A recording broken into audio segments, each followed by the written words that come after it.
Everybody, welcome back to another day, another episode of the Daily Grind. I'm your host, 30NSG, and on today's show, we're going to be talking about, we got Xbox Gamer wins digital library lawsuit against Microsoft, and the reason we're bringing that up is because of all the digital stuff, so we're going to talk about that.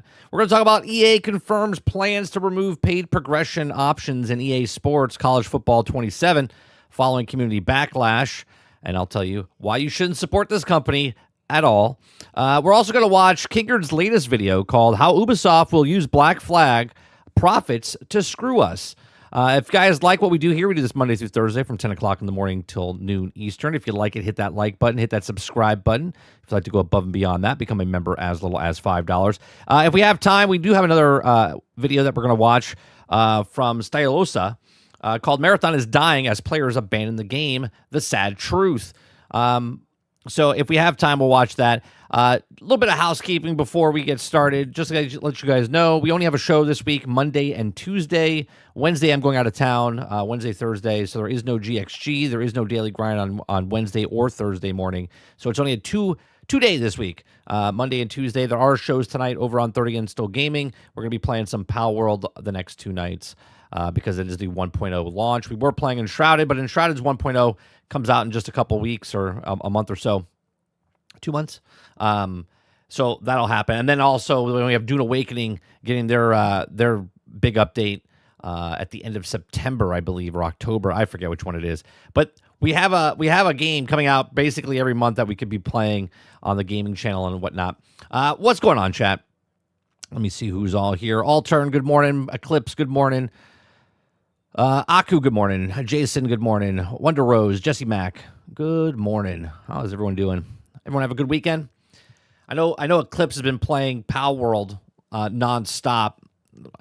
I saw the posts and the intervention that was happening. I played myself. I played about 12 hours, and then I played about 3 or 4 hours. And my son, he upped everything. So because he wants to get to the weapons and whatnot. So we played on his server or his game. So we were leveling up. So I have a character over on that server. I think I was level 23. In my own world that I started, I played a brand new character, started brand new. I think I'm level 12 right now in my game. So enjoying it. Taking my time. I have a nice, quite sizable base. I haven't really moved away from the main island that you're on a little bit. Right? I'm progressing a little bit in the story type of stuff, but not too much. What's going on, Ron? Ron says, Microsoft, Sony, and Nintendo are my friends. Of course they are. What's going on, Crowded? Is it concerning that multiple Sony executives are selling significant portions of their stock? Yeah. On Fake Wizard News last Wednesday, which I won't be on this week because I'm out of town, I brought it up because we were talking about the stock stuff that was happening there. And remember we did a story, I think, was it last week or the week before, about Spider-Man being up for sale, right? Sony selling Spider-Man because they want to get rid of it or get out of that for whatever reason. I don't know if both of them are connected anyway, because one's a rumor, right? One's a rumor. One's not a rumor. They are selling their stocks. But Spider-Man's been a rumor. It's been a rumor for quite some time. But now what's happening, and then them selling the stuff, and then that story came up as a rumor. I was like, I wonder if there's some truth to that, what's going on. I don't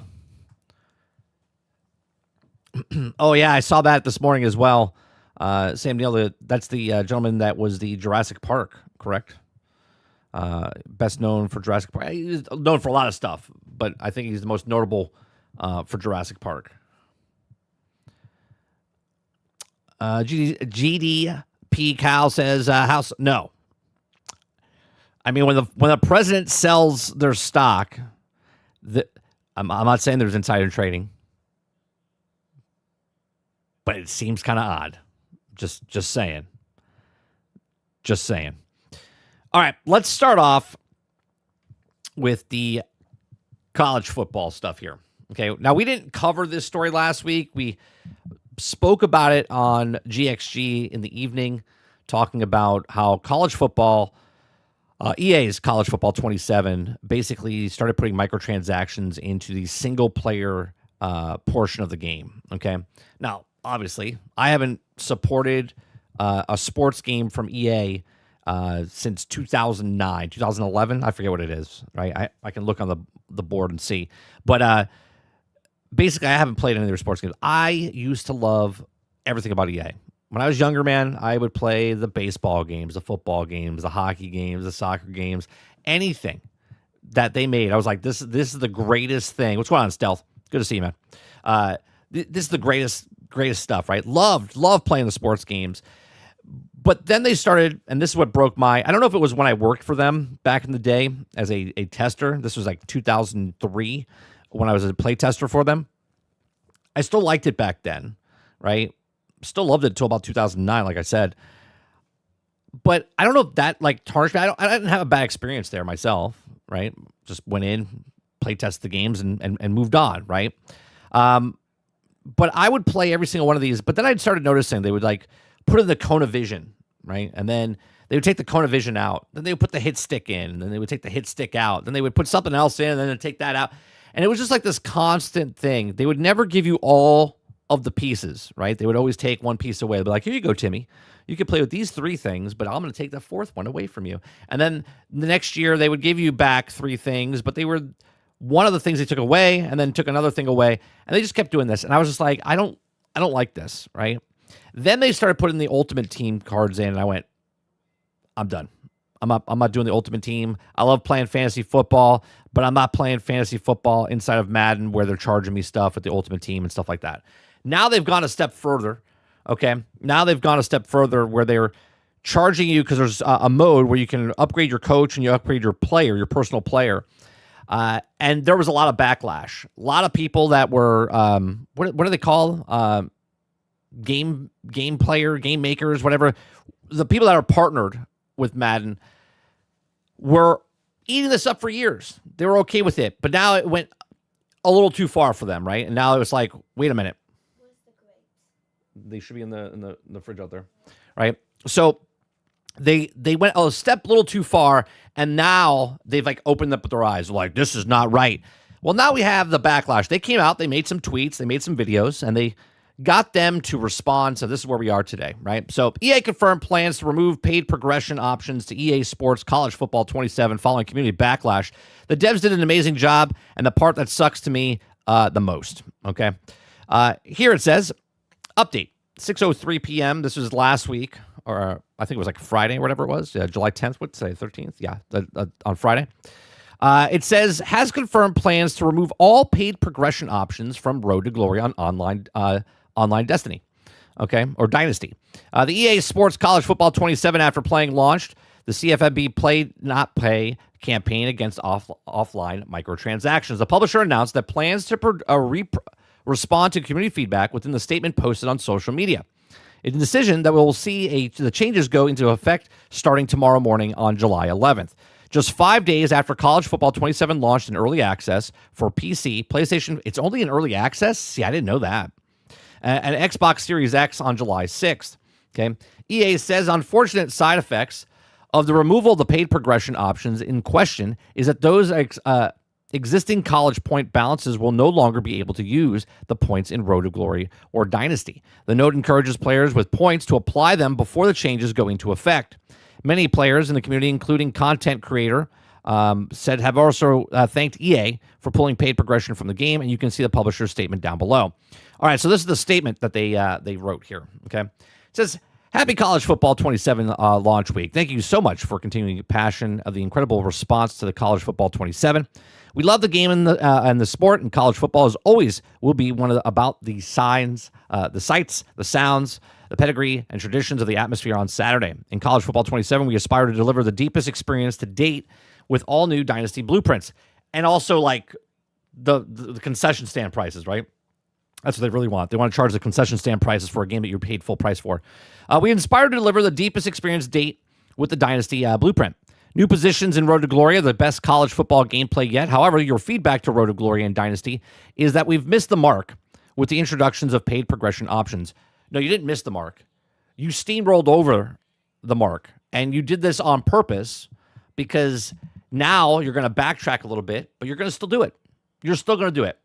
And this is what boggles my mind, okay? The people that have been eating up this stuff for years, they think now they went a little too far and they went, oh, okay. Well, the guys that are still playing our game, we hurt their feelings. Now, what the people did is exactly what you should do. Give them feedback and say, no, we're not dealing with this, right? And EA did what they're supposed to do. They backed off. But the problem is they're backing off not because they're not going to do it. They're going to continue doing it, just not this year, right? Because this is business 101. When something goes wrong, you go, whoa, we hear you. We're listening. We understand. We're sorry we pushed so far.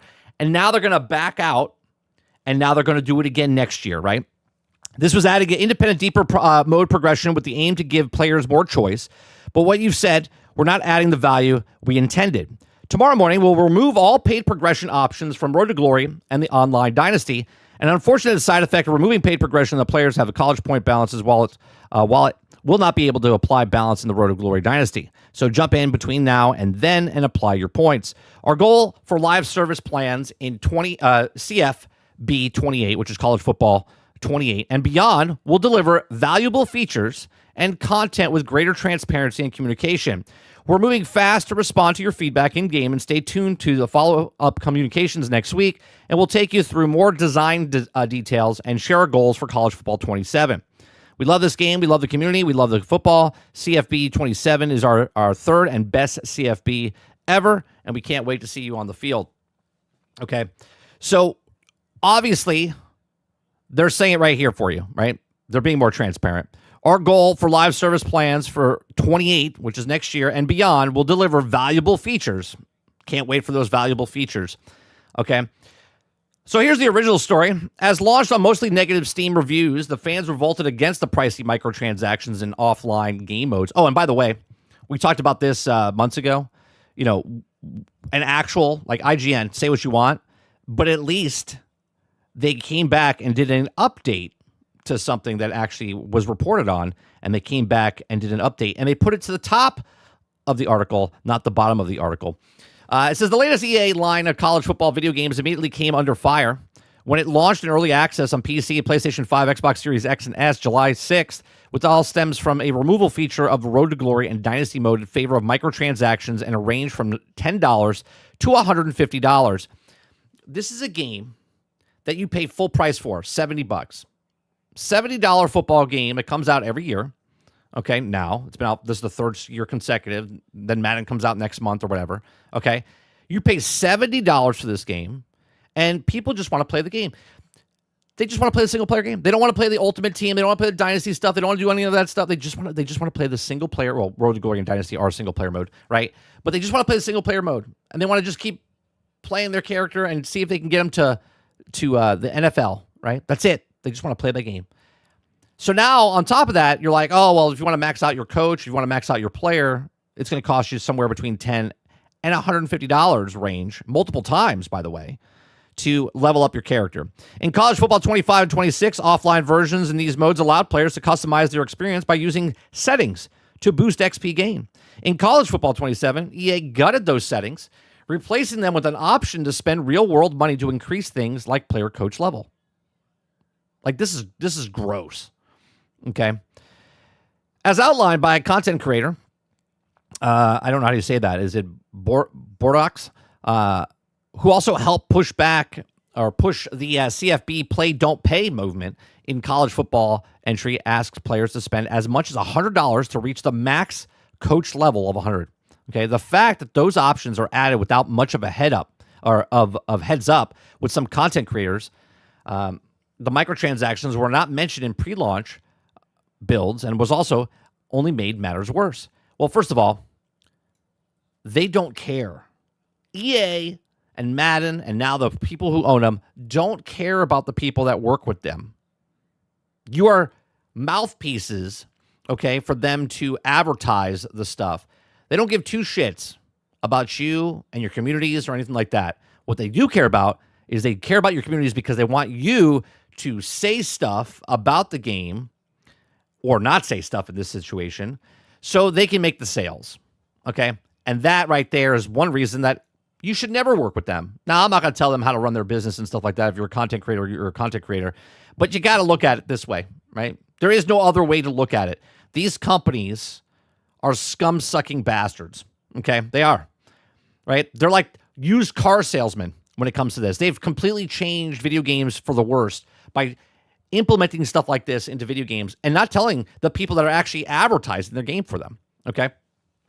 It says, quote, "It makes me sick that you spend years building up community trust, saying that this is what was our game, and this is all for us," he said. Nobody, not a single person out there was like, what would you make our game better? What would make we want to play college football more? Oh, I know. Being able to buy coach levels, being able to upgrade for player, and now a way of slow to upgrade. As controversy strikes, players have gone to one place and allows them to make their voices heard, the Steam reviews section, right? This is why there needs to be customer protection, right? Fuck this 2-hour shit. We're talking about if I want to make you threw something into the game after the fact, you're patching in stuff to slow it down, to make it even worse so people are inclined to pay for stuff, right? This needs to be shoved in their face back, right? This should be like the ET in the desert thing. Everyone should stop buying EA sports games. I know you don't want to, and I can't tell you what you do with your money, but if you truly want things to change,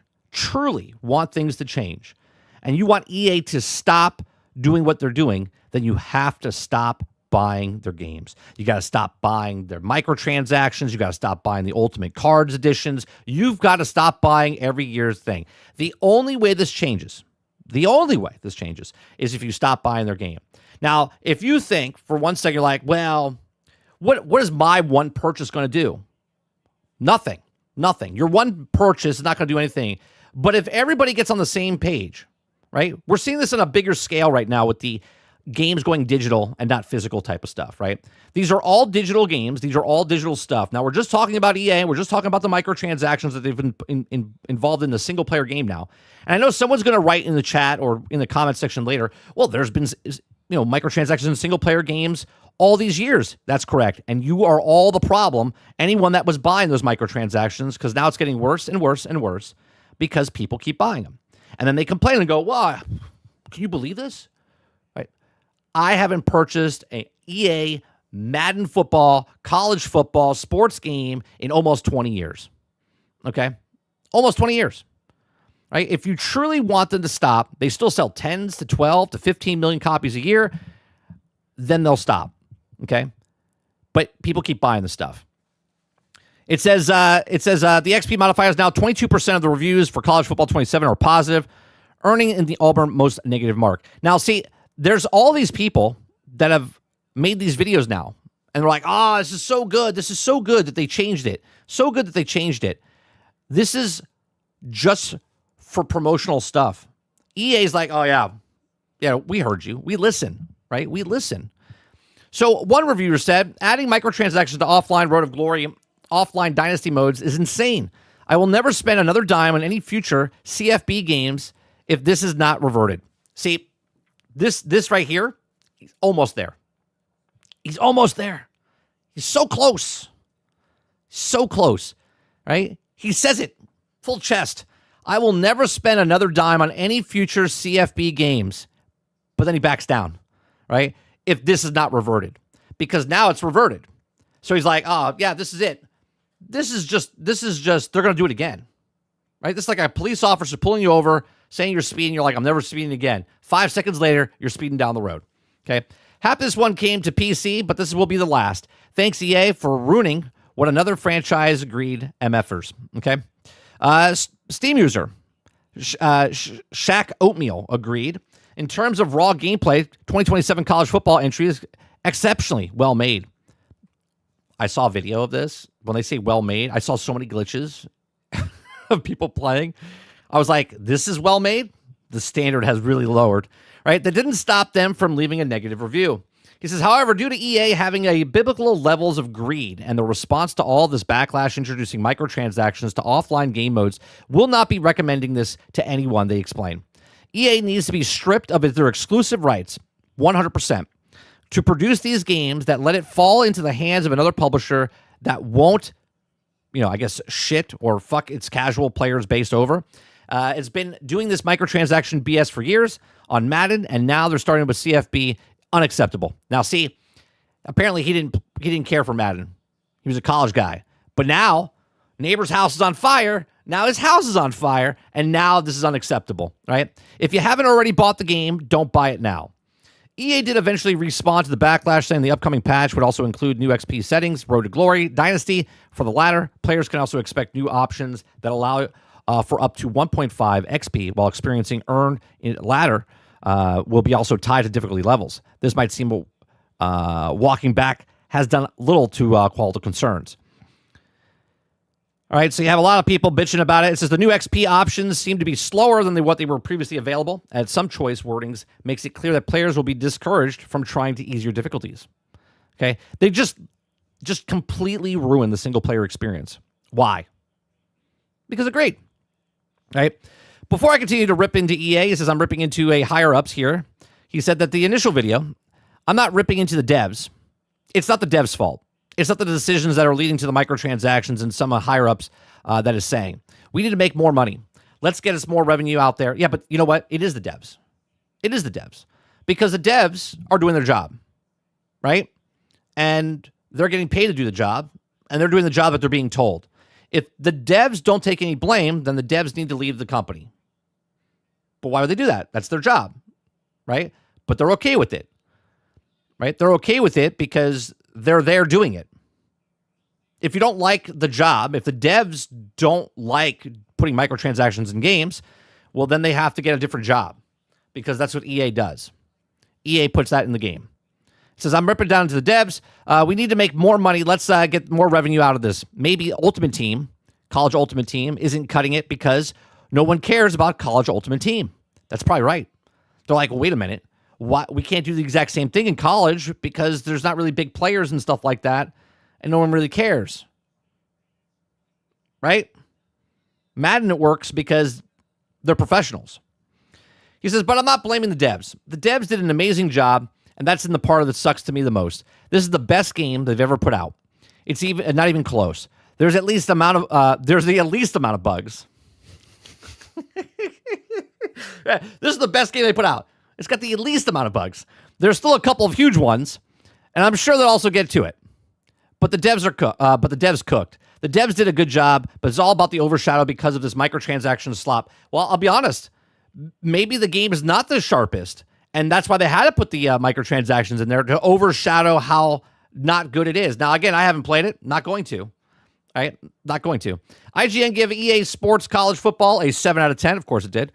He said this season ain't going to knock anybody's socks off, both Dynasty or Road to Glory, after leaned into hard spreadsheet management this year, but smart on the field additions, an already good game make College Football 27 worth suiting up for once again. No, it's not. No, it's not. In my opinion, again, only my opinion, I wouldn't buy anything from this from the sporting, right? I'm also thinking about not even buying anything from EA in general, right? I like Fallen Order. I like all the Star Wars games that are coming out. That Respawn one, Respawn's owned by EA, right? Zero Company is owned by Respawn, and Respawn's owned by EA, and Finkel is Einhorn, and Einhorn is Finkel. So I'm gonna wait, right? Because everything that you do for EA, as we know from Microsoft now, if they took funds from the successful games to make unsuccessful games, well, I personally think you should let Madden burn. I think you should let college football burn. I think you let FC burn, and let them make an actual game and not make an actual microtransaction shop. But these are just my thoughts. Let me know yours in the comment section down below. What do you think about the EA taking College Football 27 and putting these microtransactions now backing off, right? Backing off, but they're just going to rethink the way they're going to show them next year. Let me know your thoughts in the comment section. Please make sure you share, like, subscribe. Thanks for watching. All right. If you don't get Zero Company, Travis is going to cry. I mean, then he'll cry. He's going to buy it. I don't need to buy it. I don't need to buy it. And if I do buy it, I'm not buying it anyway off day one. Never do that. I don't know if there's going to be problems with that game. It could be the greatest game ever created, Jason. I'll wait. Let me see what you guys are saying here. Aku says, but 30, my horse armor. That's right. It's the horse armor all over again. It's just this one game. It's just this one more. They changed it back. I will never buy this again unless you retract it. They retract it. He's like, oh, I guess I'm buying it again. No, don't buy it. Watch how fast they change. What's going on, Ray? Kraken, good morning. Altered says, we missed the mark. Equals, we thought you wouldn't get mad about this. Oh, well. We'll try again next year. That's exactly right, Altern. That is the corporate speak. It's like when Ubisoft added ads in a single-player game. It was Bug Guy. There's ads in the new Black Flag Resync. So on, Tarnish. I don't want to hear feedback when things aren't doing well, huh? Story of modern gaming. Ray says, why do you think publishers hate cheat engines and modes in single-player games? You can't sell microtransactions. Jesse says, 30. They're living in their fantasy world. That's 100%.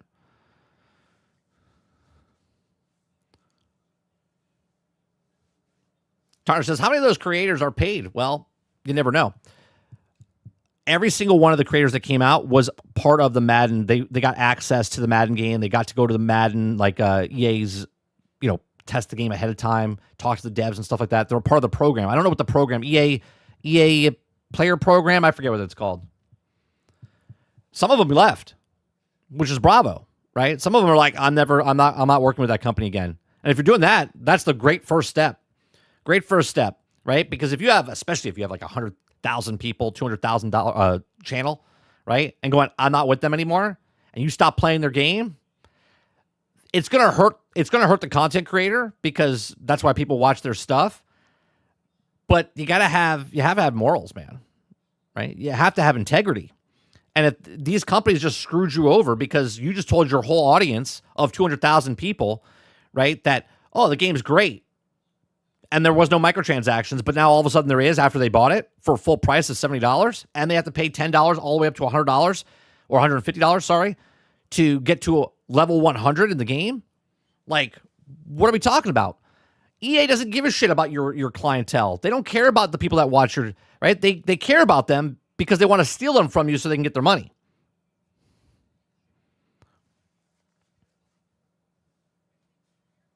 Charles says, I heard the same thing about Starfield. Sand says, morning, peeps. Transactions ruin gaming. Drummond, good morning. What's going on, saying?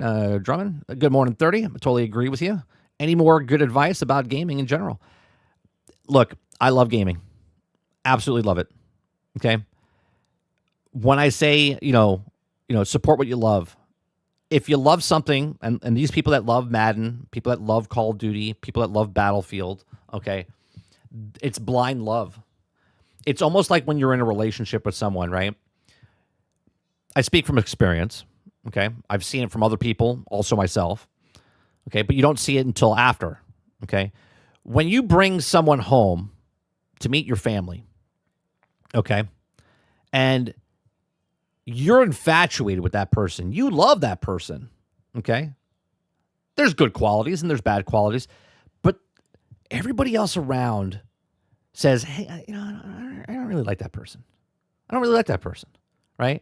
And they try to tell you because they love you, and they say, I don't think she's good for you. I don't think whatever is good for you, okay? And you're like, you're just a hater. You're just a hater. You don't know EA like I know EA. You don't know Ubisoft like I know Ubisoft, right? It's the analogy. Like you're dating these companies, okay? And then all of a sudden they dick you over, right? They steal from you. They ask for more money from you, right? They cheat on you, and you're like, nah. They said they wouldn't do that again. They said they wouldn't do that again. It's the same fucking thing that's happening here. That's what these companies are doing. They're cheaters. They're scum suckers, right? And Clarity is your judgment's blind because you love EA, you love Madden, you love FIFA, you love FC, whatever it's called now. Okay, you love these games, so you're blinded by what they're doing to you because you love playing these things. You got to stop. You got to wake up from the trance and be like, you know what? Maybe I'll stop playing these for a second. Nothing's going to change in your life like earth-shattering. You'll be like, all right, well, I have more time to do something now. I didn't buy Crimson Desert. I'll get it at the huge discount, and I'll have all the updates and fixes.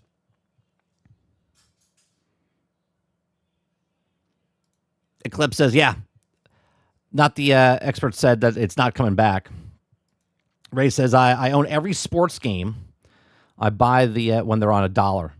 It's a great way to do it. And they're not, there's no almost, because they take them down, right? Because they have to put the new servers up for the new game. What's going on, Mr. Z? Jesse Back says, EA is not going back to school until next college football game next year. They'll never listen to the players or the fan base. Well, hopefully they'll just like, oh, maybe they'll forget about it. It's going to. Time to have some integrity. Let's stick to our old collections and our backlog. Game on. I like the old announcer thing. Here, I'll get.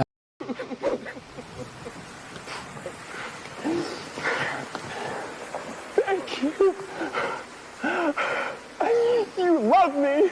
You really love me. Thank you very much for the $5 super chat. Appreciate you. Turner says, balls and gun gamers, make sure EA is well fed. Oh my God. Do they ever? Do they ever? Big Mo says 30K points away from 100,000. 30K points away from 100,000. For what? I don't know what this is into. Wolverine says, I love gaming and I love football. With that said, I have not bought a Madden since 08. Right? There you go, Wolverine. Doing your part. What's going on? Good morning. Big Mo says, I'm actually playing FC right now. My God. Mo, gaming would be so much better. Be so much better if you just stop playing. yeah, I'm joking. I mean, do what you want, but God damn it. Sarge says, but the people who own the thing you love are not the same nerds you grew up with. They don't care about you. Yeah, they don't care. Microsoft points. Okay, thank you. Ron says, hopefully EA gives us the Battlefield Hardline single-player microtransaction at this rate. Oh, God. You know that's going to be the next Battlefield they come out with. They're going to be like, we heard you, and we're listening, and Hardline 2 is coming out. It's in Game Pass? You're talking about the old one then, not the new one. You're talking about last year's version is in Game Pass, not the new one.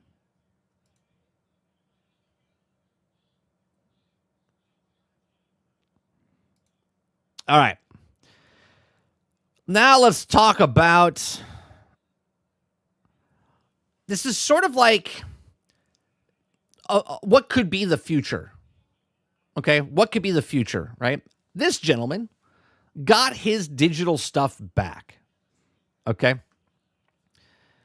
says Xbox gamer wins digital library lawsuit against Microsoft. Now, I know what's happening right now is Sony, right? Is Sony, the things that are happening.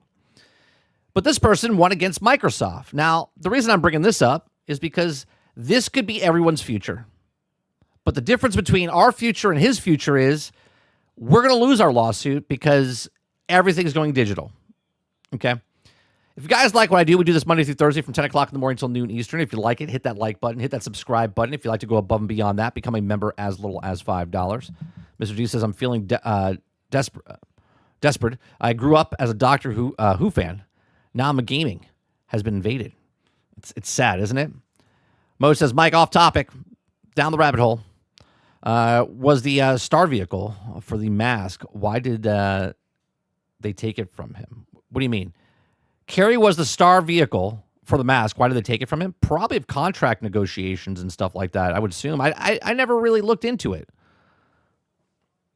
I would assume that Jim Carrey at that time was like gigantic.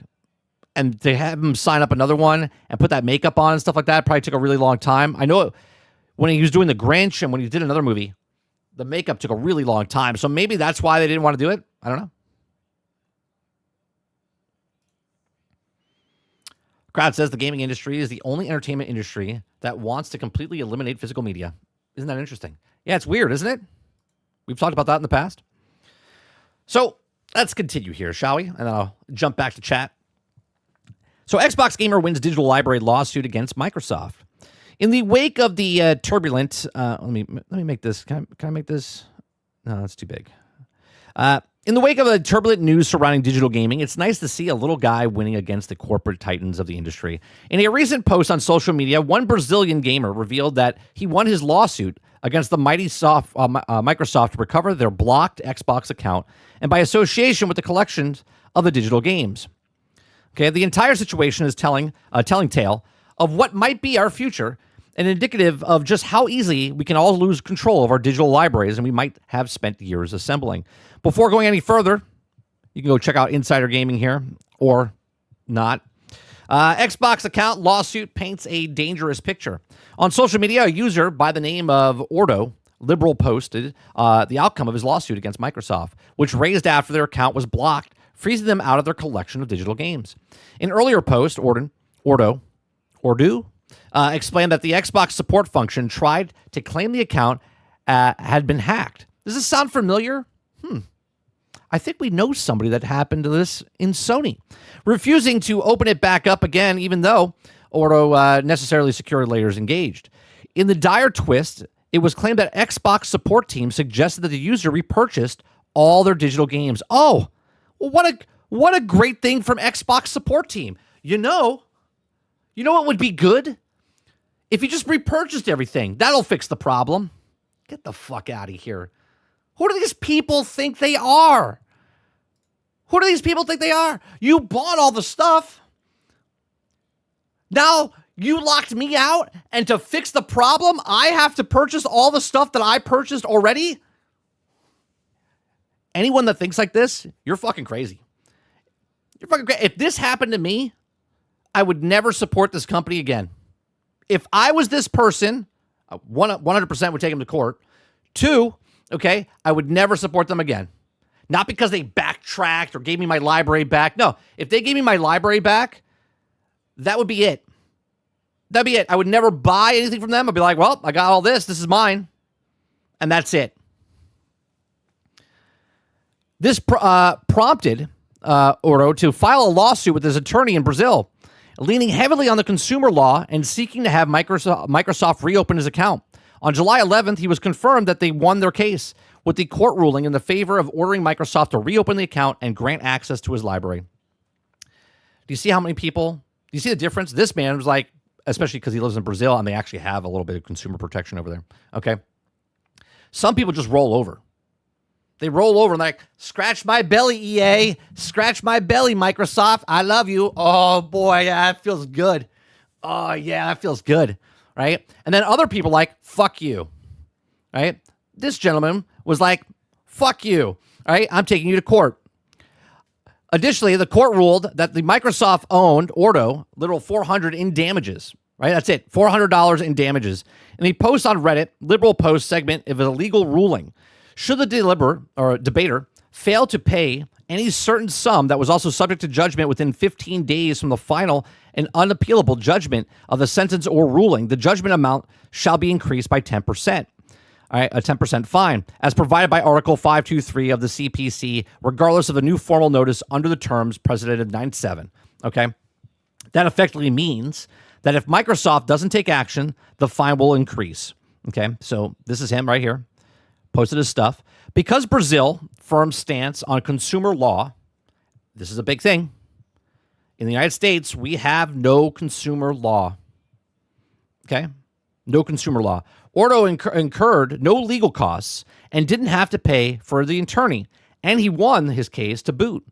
It's a big win for them, but it's also damning indictment on how easily it could lose track of your accounts and by association your digital games in the future. Okay, so here you are. This is our future right here, because this will happen to one of us, if not multiple us. There's already one in here that this happened with Sony, right?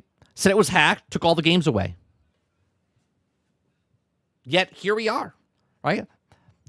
Isn't that convenient, or a coincidence, I should say, that it happened to more than one person from both sides, and everyone's like, oh, well, Sony's bad. No, Microsoft, they're all bad.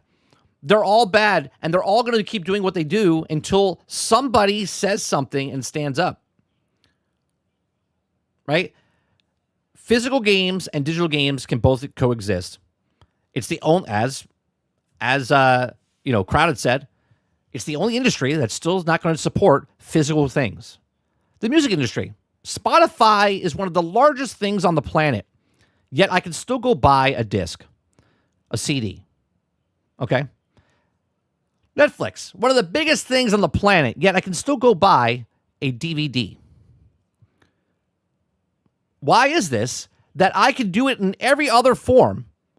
Still go buy books. There's still libraries. There's still bookstores. I can go buy physical books. But yet video games, for some reason, I just can't hold on to it. Just can't. It's gotta go digital. It makes no sense whatsoever. And yet people just keep spoon feeding themselves. Well, this is just how it is. Just how it is, 30. It's how it is. Horse armor. Now it's everywhere. Right? Well, so it's just digital. I've been buying digital all year. Great. Continue buying digital. And I'll continue buying digital and physical when I feel like it, because there's options. Okay? If you don't like options, I don't know what to tell you. You're a shit consumer. If you don't like options, you're a shit consumer. Consumer is the key word there. And shit. Shit consumer. Okay? I'm a customer. These corporations, these businesses, mom and pop, all the way up, is because of us. The reason I have a channel, okay, and people listen, is because you are the customer, right? You decide if you want to listen to me or not listen to me.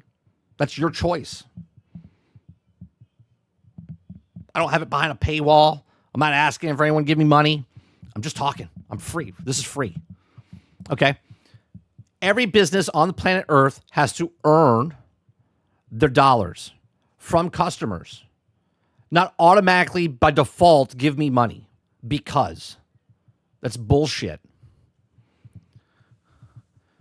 Ron says gaming industry is a car crash I can't stop looking at. It's more like a plane crash. Jesse Mack says one guy from Brazil won because in Brazil they have a free lawsuit against the corporations, but in the U.S. very hard to get a lawsuit against the corporations. Yeah, because we have no consumer protection. Chopper Eric says Microsoft and PlayStation and other hold the keys to the kingdom. So this is why they do their BS. They do, and keep also thinking that they can get away with it. They can until we don't let them. Too bad they tried to pull this off in a play with better consumer protection. Mo says, yeah, fuck Sony. This is Microsoft, by the way, Mo. The story we just did. And fuck Microsoft in Brazil. Yeah.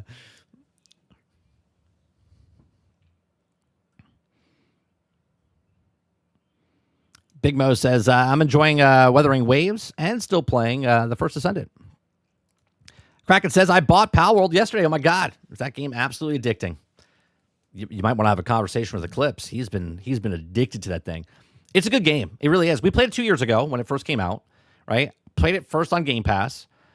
I didn't like it on Game Pass. Excuse me. Didn't like it on Game Pass. Bought it in early access on Steam. I'm playing both now because they've actually updated stuff on the console. Much better on the console. But I'm playing it mostly on PC. What a wonderful game. Wonderful game. And they just surpassed 40 million units. 40 million units. Or is it 60? I think it was 40. Jesse Mack says, the corporation and Microsoft and Sony are the companies that can actually hire hackers to hack their own customers' accounts. I wouldn't put it past them, Jesse. I wouldn't put it past them. Ray says Brazil, the country where everything in video games costs 300%.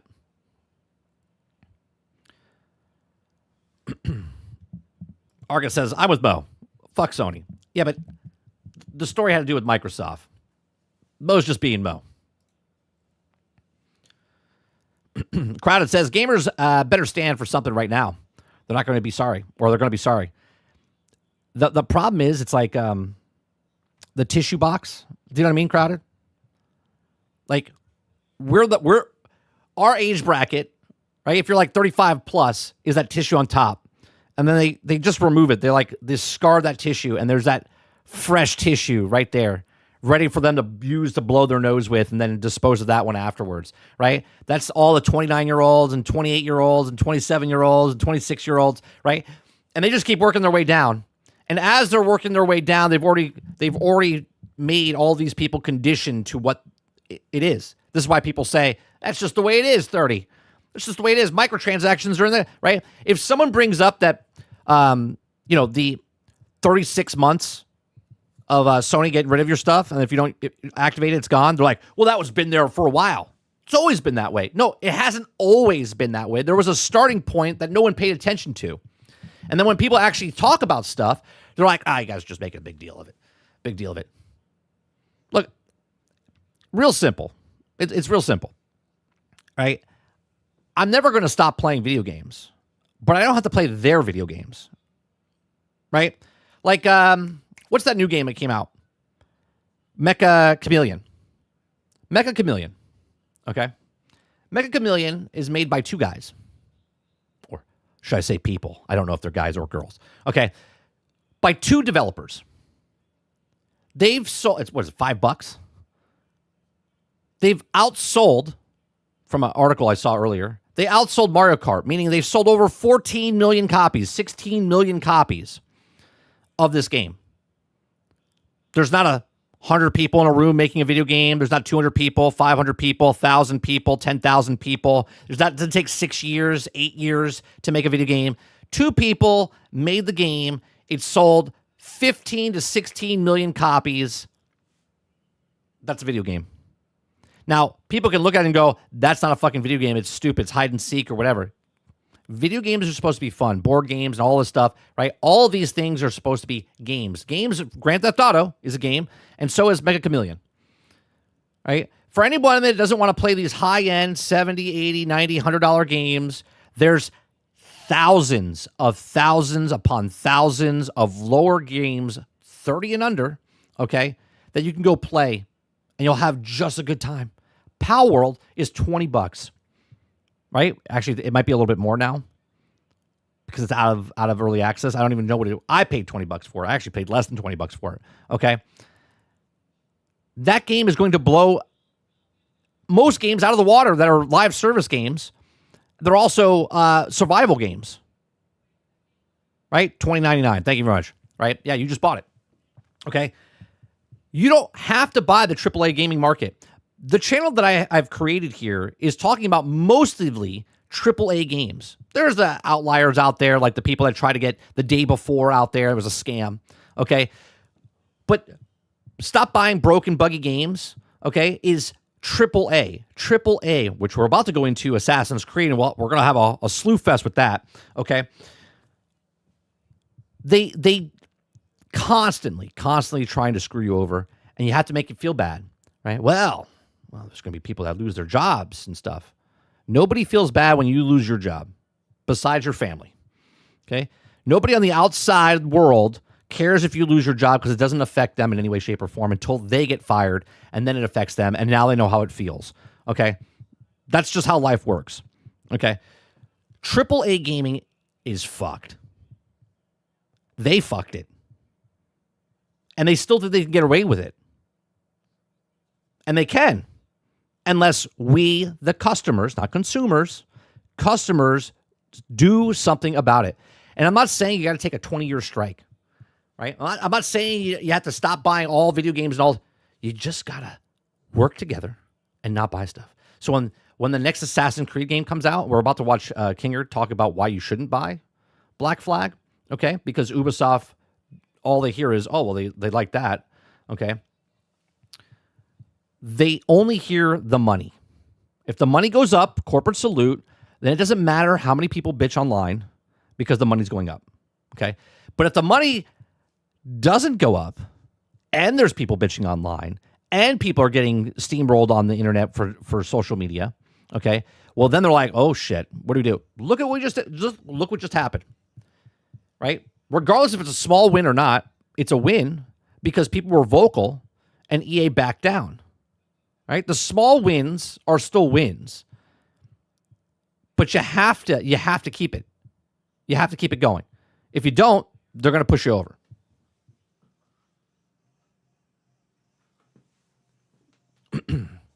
Give me 1 second. I'll be right back.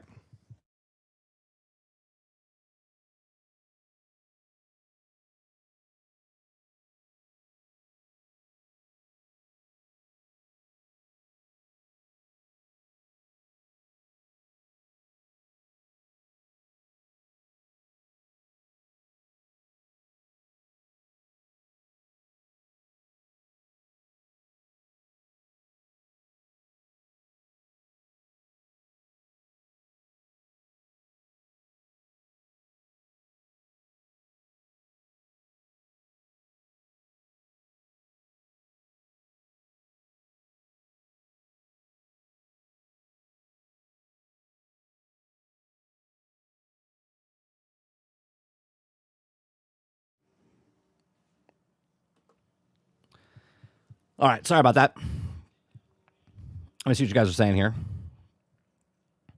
Aku says, 30, someone talked about the military guys. What if they get deployed for an actual war and aren't logged in for 3 years? You're talking about if they go and no one's playing for PlayStation or Xbox? Is that what you're talking about? Rogue says we don't have consumer laws because the majority of people just shrug their shoulders and say, well, that's just the way it is. I hate that, Roic. I hate when people are just like, well, it's just the way it is. We just got to, yeah. This is why there's lawmakers. This is why there's people that we put into office. This is why you can call somebody up and be like, hey, this is what's happening, right? Because everyone just assumes that your congressman in your state knows everything that's going on in all factors. Well, they don't unless someone picks up the phone and says something. And if someone picks up the phone and says, hey, Sony's trying to take all digital or all physical games away from us, and they'll be like, okay. But if more people call, they'll be like, well, okay, well, something's got to be said about this. And then they go to somebody else, and from another congressman, they'll be like, I heard the same thing. My state, a lot of people are calling in and saying that this is what's happened. This is what they're trying to do. Now, is something going to get done? Maybe, right? But if we don't go that route, because we don't get customer protection, then we just stop buying. And if you stop buying, then nobody's spending money, and then they're going to have to lose stuff. And if they start losing stuff, then they have to change their ways. And if they change their ways, right? But as the article said last week, where the guy was like, it doesn't matter how many people quit, it's going to be a small percentage. That's the mindset of them, that Rome is too big to fail. Yet Rome failed. So make it make sense. It's just that way. Rome will never fall. Then Rome fell. Roic says, what if our forefathers did that? We wouldn't be on our own country. We would need to take a stand and enforce the issue. Right. $29.99. I've already put 30 hours in it, and I'm still having fun. What's going on, El Nini? Kraken says, yeah, I've never understood the outrage over layoffs in the gaming industry. No one bats an eye when other industries does the mass layoffs.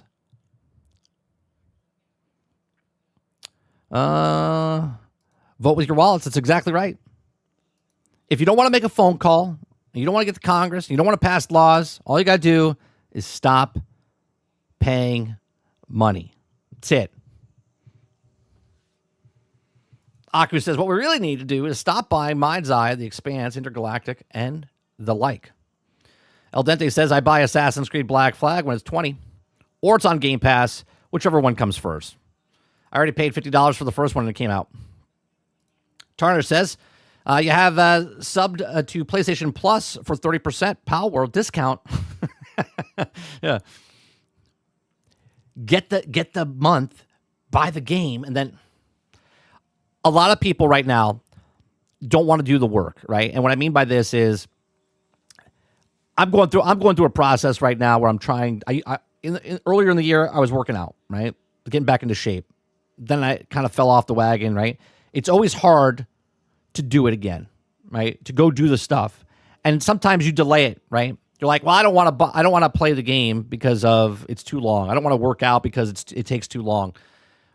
But if you just take the first couple steps and you do the thing multiple times, right? Like new game comes out, you don't buy it.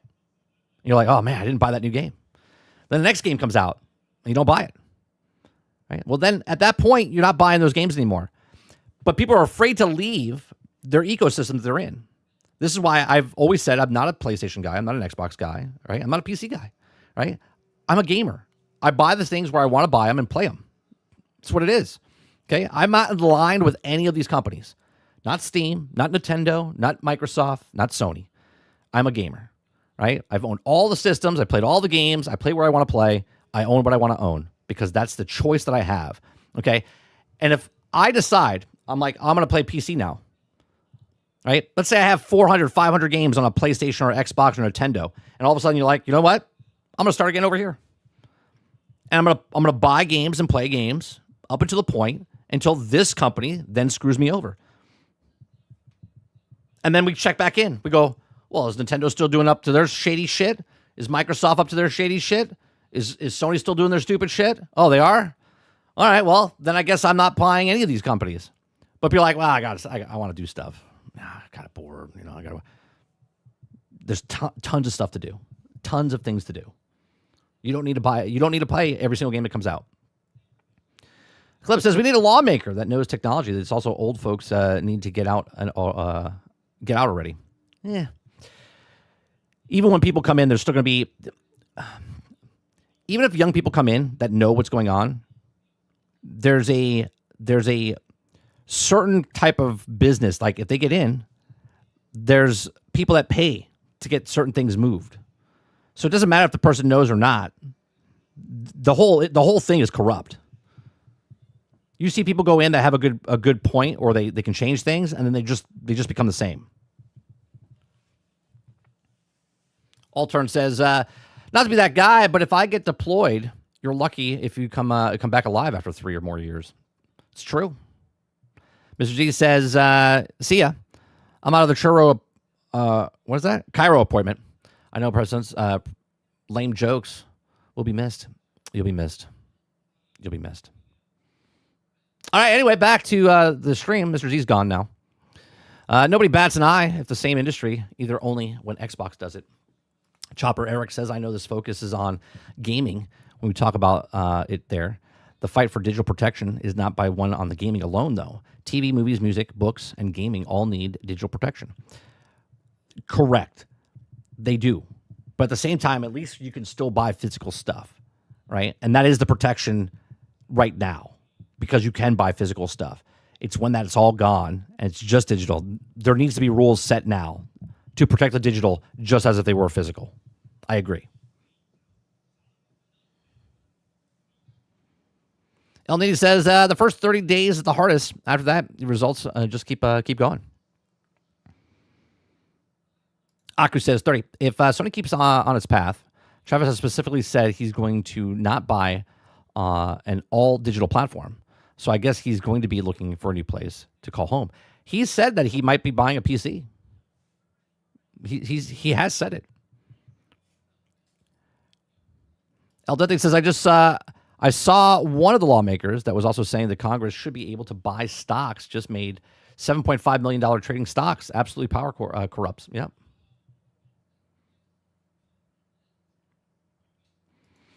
Just Enough says gamers need to play the game properly and buy a politician. Wait, that's it. That's it, Just Enough. We've been thinking about this the entire wrong way. We should all include our money and then buy a politician. Yes. Yes. That's it. GDP says, we really did need better laws protecting the IP from customers' perspective and not just the rights holders. Saving physical solves nothing and doesn't even address the issue. But saving physical anchors it. Do you see what I'm saying? Like, as a customer, you're absolutely right. We need digital rights.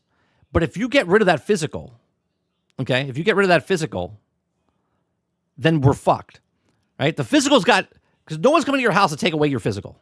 Even though the rules still say that you don't own it or whatever, but you own the physical. No one's coming to your house to take it from you, okay?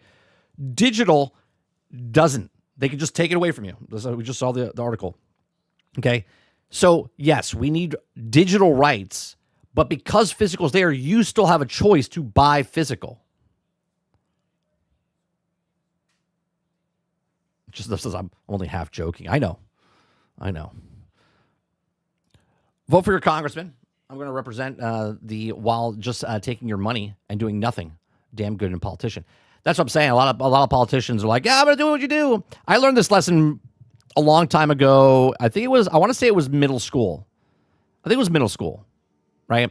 You know when you run for class president and stuff like that? And you run and you're like, I'm going to put soda in the cafeteria. And the kids are like, yeah, we're voting for 30. And then I get in there, right? And I'm just the president. And I walk into the thing, and then the Congress, which is the teachers, they stood above me and said, yeah, congratulations for winning. You're like, oh, thank you so much. And they're like, you can't put soda. And you're like, well, why? I ran my campaign on soda. And they're going to be like, well, you just can't. But really the reason is they're not allowed to because Coca-Cola has the rights to this, and certain people want Pepsi in there, and the vendor doesn't want to deliver to your area because you're out of the zip code. And there's a whole bunch of stuff that goes on behind the scenes. But the people that voted for you don't give a shit about any of that. They don't care about any of that. They just know that they voted for you, and now you broke your promise. So now you're a scumbag, right? That's the way it works, right? That's the lesson, right? That's the lesson that I learned when I was younger. I was like, so it really doesn't matter what you say or what you run on, because there's a whole bunch of other people that get to tell you yes or no, right? I was just like, oh, that's nice. Jesse Max says the physical discs are going away. It's not a big issue. The real issue here is that you're going into the DRM. No, the big issue is the physical. You guys have to stop saying the physical going away is not a big deal. It is a big deal. Crowd says almost astounded that people think Sony is going to protect their digital libraries the way this Steam, and when the history shows the opposite. All right, we got TheKingerd's video here. He's talking about Ubisoft, right? And actually, before we get to TheKingerd's video, okay, right now, Assassin's Creed Black Flag. Okay, let me refresh this, make sure. Okay, so right now, Assassin's Creed Black Flag is at over 104,000 all-time peak, which happened yesterday. Right now, it's 75,000. Now, it is a single-player game, okay? But the problem here is that this is a old game. Now, yes, they did a really good job with the 15 studios and thousands of people where they remade the game, and everyone loves it. They're like, oh, the graphics are fantastic. And if you're a gamer that just likes to play video games and doesn't care about all the hoopla that goes behind, you just want to keep your head in the dirt and just be like, enjoy. Okay. Now, they did say, okay, Assassin's Creed, I believe that it had 2 million sales, if I'm not mistaken. Let me see if I can find that. It had 2 million sales. I had it somewhere, and now I don't see it. But anyway, Assassin's Creed Black Flag, they have said out loud, sold 2 million copies. Sold 2 million copies, which is a big change from Assassin's Creed Shadows, where they told you they had 2 million players and 5 million players. Right? Do you see the difference? 5 million players, 2 million sold, right? And remember what I've always said. I've always said this. You can go back, right? If they sell well, based on what the budget is, they will scream from the rooftops what the sales number is because they're close to their money or they want 2 million sold, okay, for a remake, a remaster. It'll probably go on to sell 4 or 5. It's doing pretty well, right? Where people tell you Shadows sold really well, but yet they didn't tell you. They've never said what they've sold.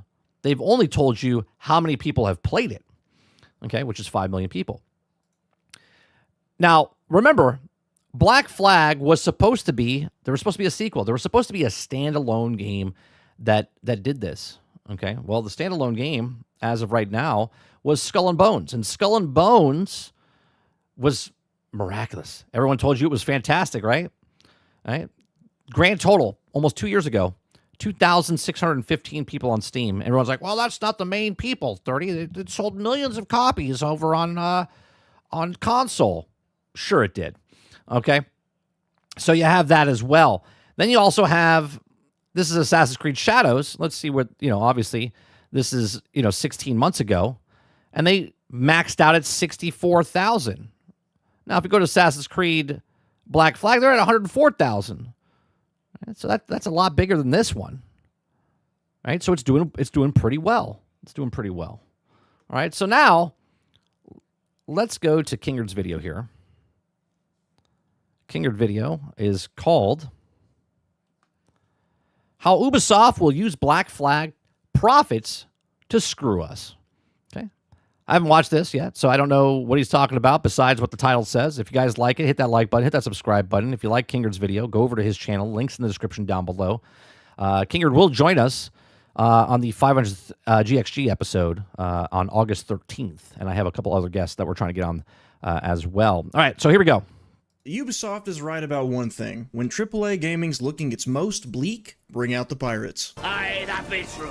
Have you ever heard of the military principle of concentration of force? It's the idea that winning a battle doesn't come from fighting everything everywhere all at once. It comes from concentrating your efforts on one decisive target. In war, or more relevant to my real-world combat capabilities, Age of Empires 2, spreading your resources too thin almost guarantees failure, no matter how ready your army is to die for their king. So today I want to propose something different. Strategery. One target.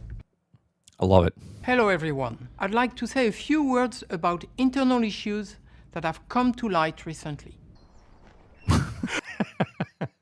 Oh, man. I am truly sorry. If you saw the title and thumbnail and you're wondering why I'm singling out Ubisoft, why Black Flag Resync specifically when there's so many companies just as and maybe even more deserving of a boycott, well, there's a very good, very specific reason I've chosen this game at this time to make this video. It's got nothing to do with the quality of this remake, whether or not it improves. I'm glad that he's saying that, right? Because a lot of people are going to be looking at this video and he'll probably get a lot of hate for it just because he's talking shit about it because it is selling well, right? But we'll see. Is that his real voice, Kingerd, or are you talking about Giramonto, whatever his name is? He's saying that it's not about the quality of this game. It's about the company itself. Moves on the original in some ways, which I'm sure it does. Newer graphics, seamless docking, things the original doesn't have and doesn't need to still be a fantastic game, but whatever. Shiny object syndrome sells, go for it. Exactly. Hey kid, you want to buy a 13-year-old game with less executions, more stupid microtransactions? You can set enemies on fire with the brand new Hellion armor Ubisoft made for Assassin's Creed Black Flag Resync. You also get a glowing blue monkey. But why? Yeah, but why? That's a good question. I mean, I get it. It's a video game, but you're remaking a game.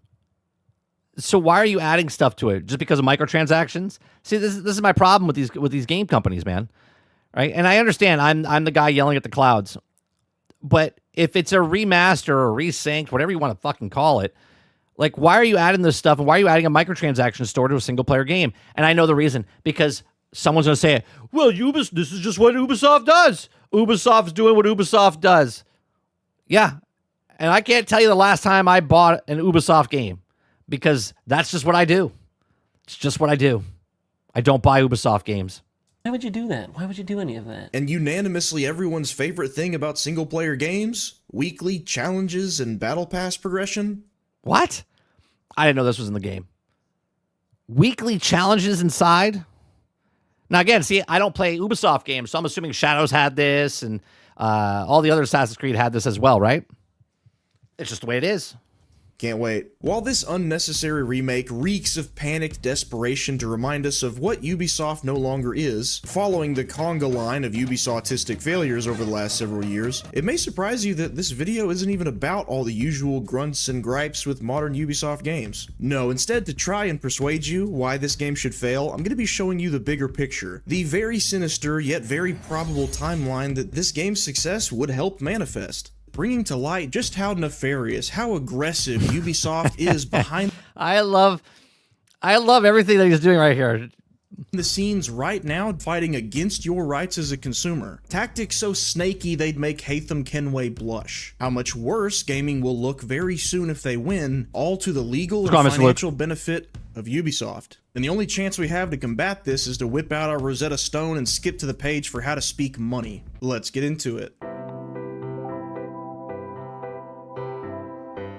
So why Ubisoft? Why this game? Well, let's zoom out first. Without exaggeration, the Stop Killing Games movement is becoming even more urgent with each passing week. Warning, thank you for playing our game. We sincerely appreciate your support. The game will be accessible until August 5th, 2026. After that, you will no longer be able to access the game. We apologize for your loyal customers for any inconvenience this may cause. Isn't that nice? Just a nice little thank you. Little blurb that pops up, and all you get to say is, okay. Just in 2026 alone, we've seen several games people had bought that are effectively turned off. Not just removed from a storefront, somebody somewhere flipped a kill switch and now you can't play it. We all know Ubisoft did this with The Crew, and Yves Guillemot, sorry if I mispronounced, Ubisoft CEO has staunchly defended it. Support for old games cannot last forever. And since then, with no repercussions, Let me rewind that for just a second. it's continued. Oh, sorry. Cannot last forever. What does he say about the Staunchly defended it. Support for old games cannot. support for old games can't last forever?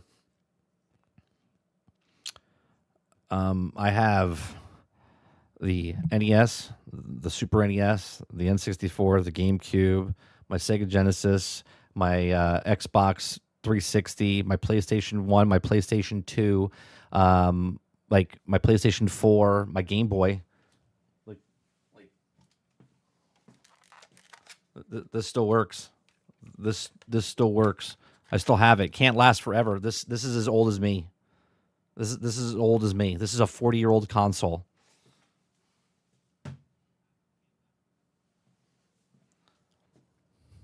Last forever. And since then, with no repercussions, it's continued across the whole industry. In January, EA shut down Anthem, even though it would have been perfectly viable as an offline experience. Absolutely. If you just shut off the online and you can just play by yourself, you can still play that game. 100%. Doesn't matter, it's gone. And more recently than that, in March, people who had bought Aliens Fireteam Elite on the Switch, which was a cloud-based version of the game, got this message. Thank you for playing our game. We sincerely appreciate your support. The game Thanks for purchasing your game. We're closing it down. will be accessible until August 5th, 2026. After that, you will no longer be able to access the game. We apologize to our loyal customers Lawsuit. for any inconvenience this may cause, and we appreciate your understanding. We hope you will continue to enjoy our other game titles. Doesn't this give you confidence to buy another game from them? Fireteam Elite 2, anyone? This is what a future of primarily cloud-based gaming looks like, by the way. Well, this sucks. That's exactly right, Kraken, right? Can't last forever. We don't want it to. Are two different things. That's exactly right. And it didn't stop there. We've all seen the announcement that PlayStation's discontinuing physical copies of new games by January 2028. And I'd like to point out that losing physical games actually isn't the crux of the issue. It isn't. As I spoke on in the GTA 6 video, it is a... Let me look at that tree. Okay.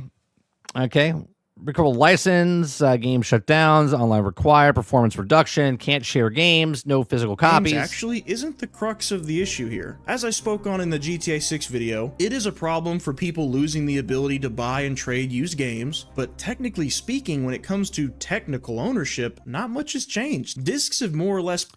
This is where it always gets into the situation, right? There are games that even if you have the physical copy of the disc, they just shut down the servers and you're fucked. Okay? But there's a fundamental, not technical, fundamental thing that if I own a disc, they can't take it from me, right? Yes, I own just the plastic discs now. Okay? Boundless, right? Not Boundless. Battleborn, right? Battleborn, I own the disc. But because the online portion of that game was shitty, they closed the entire thing down. So I couldn't even play the single player game, right? That is the horse armor, right? That is the one game that you're like, oh, well, that's just the one game. That's what they want to do to all games. This is why we're trying to stop this. Yes, okay, yes, physical doesn't matter because they can still shut them down. Correct. But if you remove physical at all and it's completely gone, it's only digital, we're completely fucked. Right now, there's a dam holding that back, and that's physical, right? Become the illusion of ownership. If you buy a disc, you're still susceptible to access to your game being taken away from you if a publisher decides they want to take it away from you. Nobody ever reads these things, so I'm glad he highlighted it, right? So, creation of Ubisoft account required to play the game. Internet connection required to download the patches and launch the game. Review the acceptable Ubisoft terms, including terms of use of privacy policy, are required. Ubisoft may cancel access to specific features upon prior notice. Mandatory content updates may download automatically, required additional storage. As we saw with Ubisoft's The Crew, for example. Could you imagine pulling a game off your shelf like Gun, Jaws Unleashed, or Knights of the Old Republic, popping it in only to be greeted with a... Yeah, I've had it happen multiple times. Sorry, please buy our new games instead? And that's not me being facetious either. That's actually a goal of killing... Yeah, such a requirement could lead to community support versions of the games competing for official versions, jeopardizing the financial investment of the video game companies. This would lead to confusion between trademarks and other original trademark holders, may be held responsible for the actions undertaken by community-supported version. Games, steering players to buy new ones. Their words, not mine. Games from 20 years ago don't have this problem. It's just the newer ones that are supposedly more technologically advanced and have higher budgets that do. And we've been reminded why that's a big problem. What has now been spotlighted in Sony's case, a 3-year rule that if you don't sign into your PSN account regularly... This has been a thing, but people are digging now because... Obviously, Sony's doing something, so they're like, "Oh, well, this is another thing, right?" It's always like this. Even when you had like schoolyard fights, like it escalates pretty fast. Like you make fun of somebody, and then someone makes fun of you, and then it goes down deeper, and they cut a little harder, right? And they start looking for any little thing that might make you upset. And this is why they went digging, and they were like, "Oh, look at this 36 thing. This has been here." Enough, your entire PlayStation account is susceptible to permanent deletion, including every game you've ever bought, every DLC you've ever bought. Currently only in the UK, terms of service presumably because of the GDPR laws. However, laws do not force Sony to mandate PSN accounts, DRM, or phase out physical media. Note, Microsoft/Xbox does not delete UK accounts if any purchases have been made on it.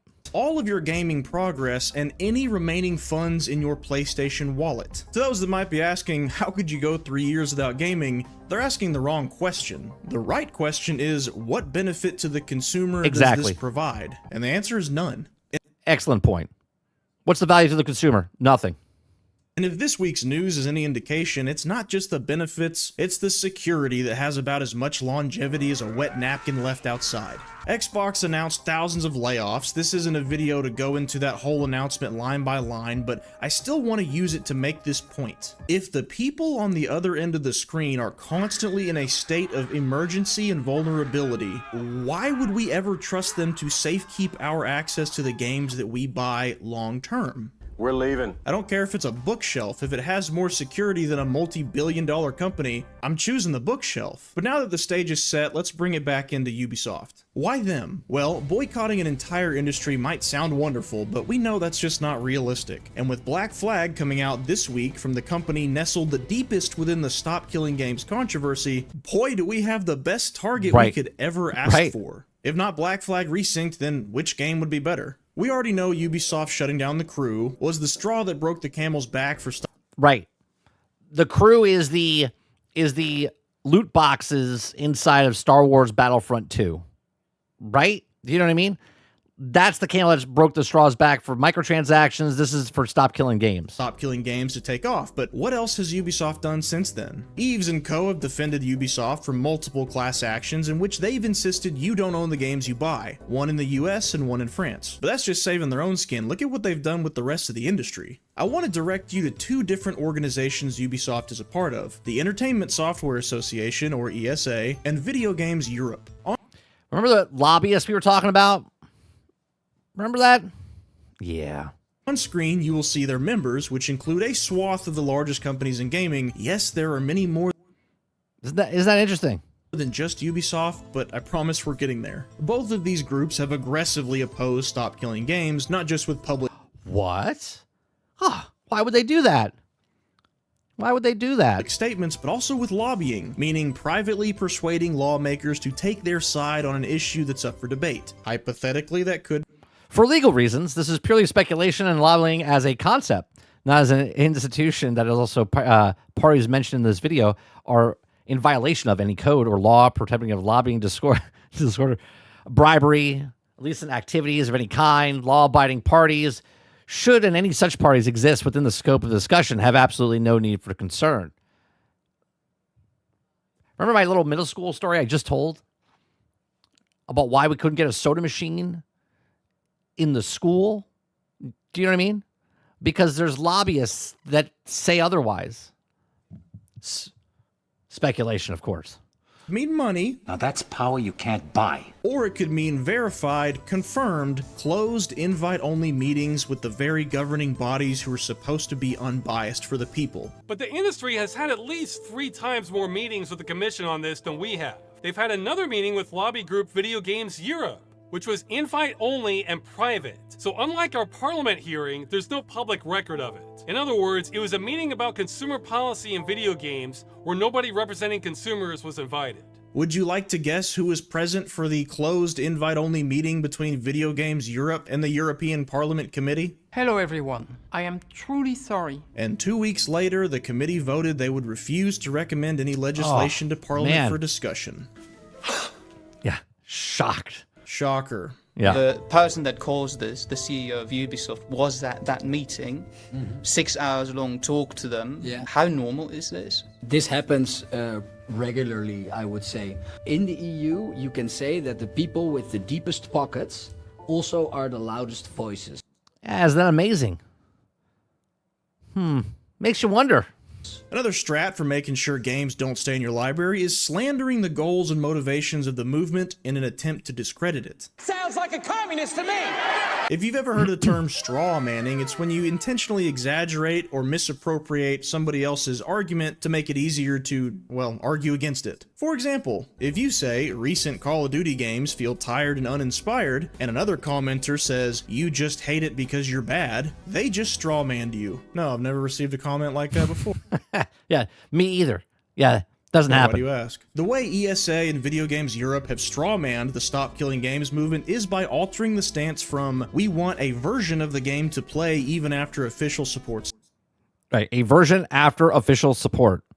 Right? This is how they read it though, right? We want a version of the game to play even after official support stops. What they see is a version after official support. Stops to, we want official support forever. This is not conjecture. This is right. in writing that they've done this on several occasions. When discussing the proposed California Protect Our Games Act, the Entertainment Software Association argued to the Senate committee that private servers for games like Minecraft or Call of Duty are actually illegal, a black market for gaming, and considered piracy. Minecraft is currently hosted by community servers.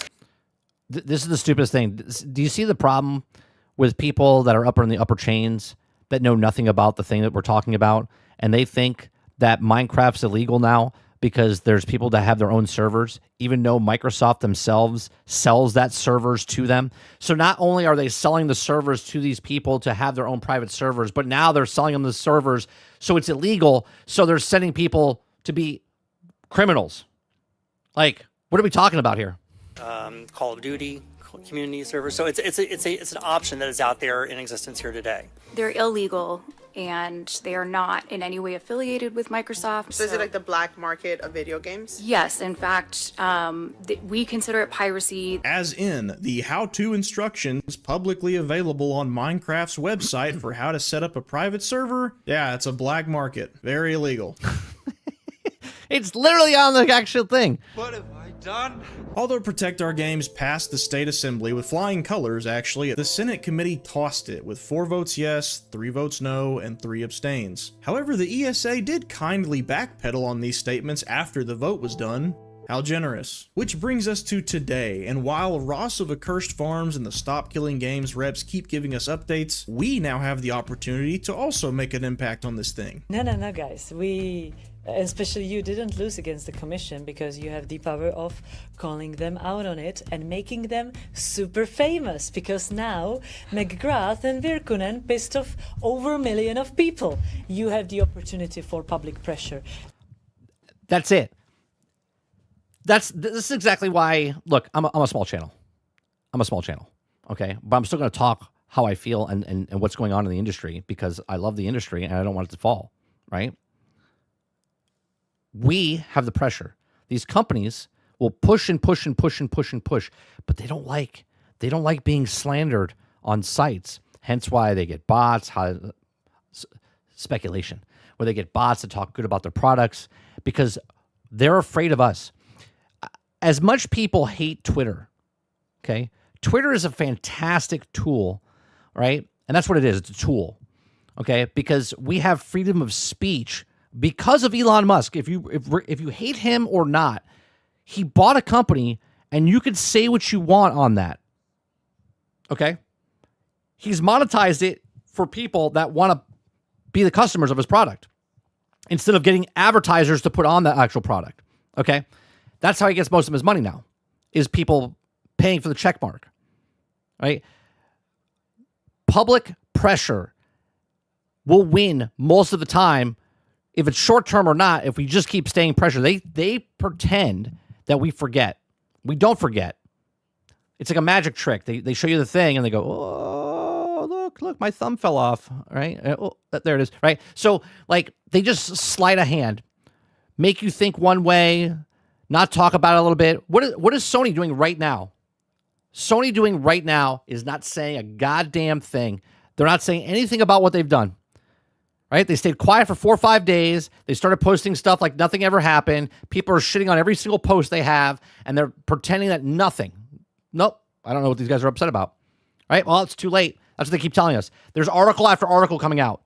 Well, it doesn't matter how much you fight back. Oh, well, they've already changed the micro lens stuff. Oh, they're already doing another thing. Great. Even more pressure now. Because if they've already changed their facility over and spent money on the micro lenses stuff, well, then I guess there's no going back then, huh? So I guess if everyone stopped buying video games, I guess Sony would just close down shop then, huh?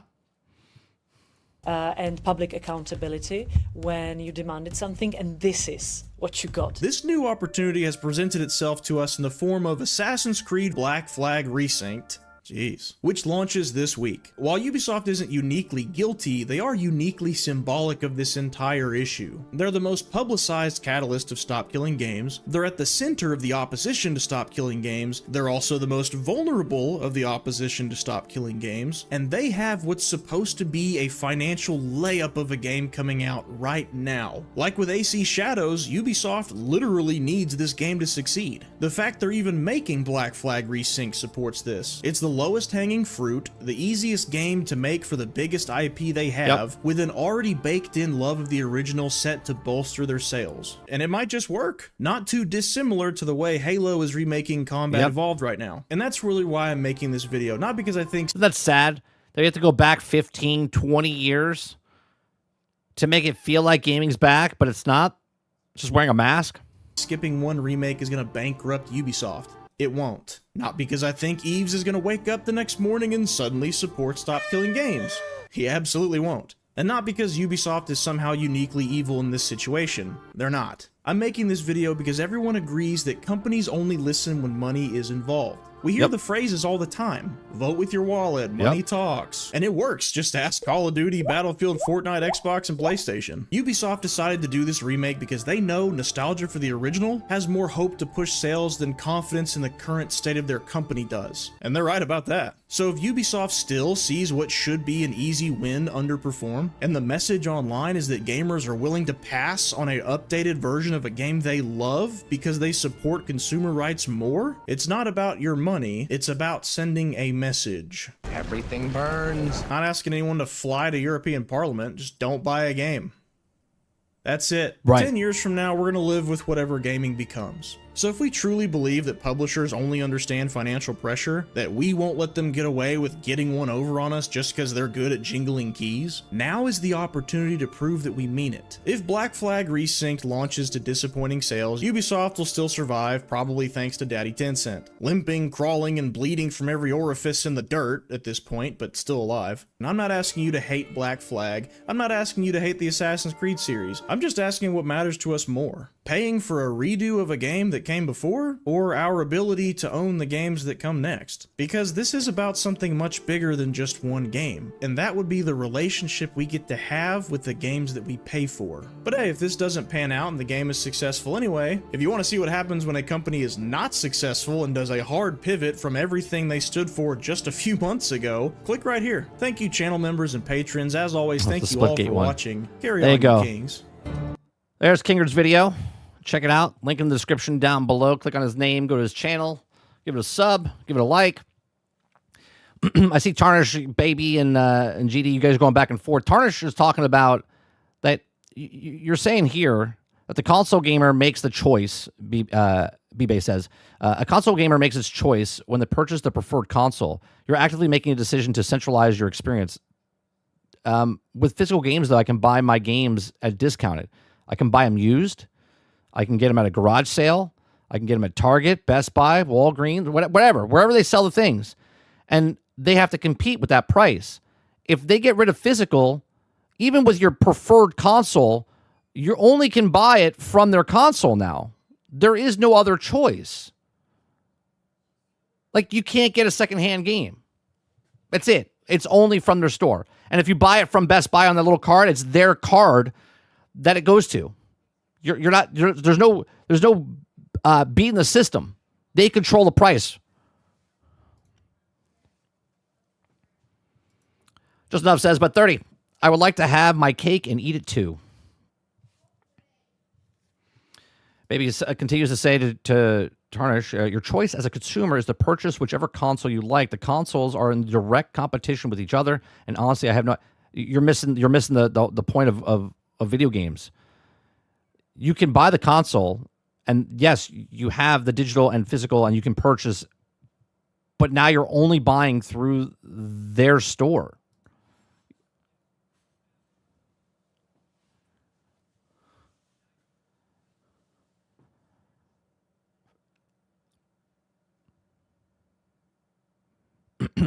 Price fixing. Did you not know nothing from Econ 101?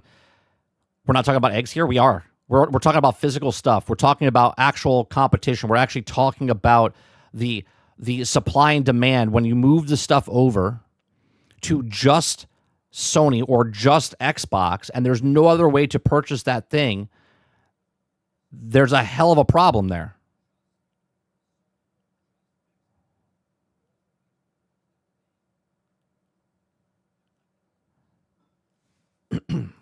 Nintendo is the best example of this. Their store is always at full price. They never give sales on their games because they don't have to. Because there's no competition for them. Because of the market they're in.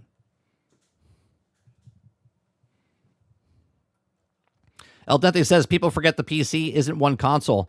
You can buy off Epic, Steam, hell, Microsoft. You can also buy different places. Consoles are limiting to only their environment. Yeah, what you just said there, El Dente, the Sony's only on their platform.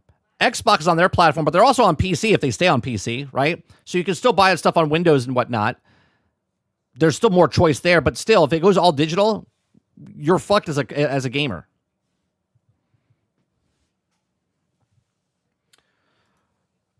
Sergeant Gouda says digital stores are a scam. Pricing dynamic is wild. Physical has major discounts at Walmart, which is also a W. Now that they're about to take that from us, it's a shame. That's what I'm talking about, Sarge. Right? A different Sarge. Right? Is it Sarge Gouda? Is that what it is? Gouda. The problem is that people don't realize this. They're like, oh no. Well, right now there's games on sale on PlayStation and Xbox. Yes, there is, because there's still physical to buy. Someone has a choice right now to go to the store and buy physical, or they can buy digital. And they're like, well, we'll give it to you for cheaper for digital to get you in the ecosystem. The more they can get you in the ecosystem is better.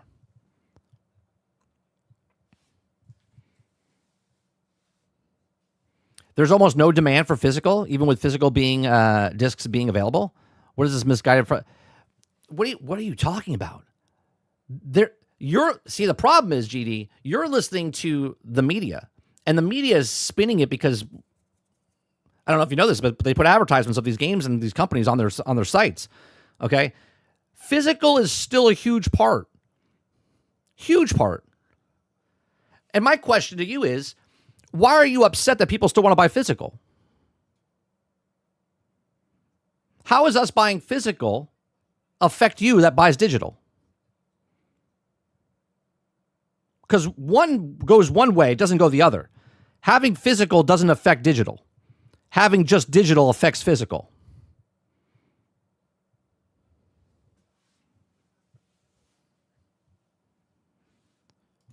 It's not like you get for cheaper just because it's digital versus physical. Remember, when they also said digital would be cheaper. Yes. The reason they go on sale and stuff is because they're still physical. Once they get rid of physical, there is no competition. They can charge what they want. It makes no sense to me, Tarnish. Right? Tarnish says some people just can't wrap their heads around options being a good thing. Options being competition. Competition means better prices for me, the customer. That's right. I'm listening to the data. Physical sales represent a fraction of the total sales. I'm not even going to get into this conversation. Please keep reading what you're reading. Buy all the physical, all the digital that you want.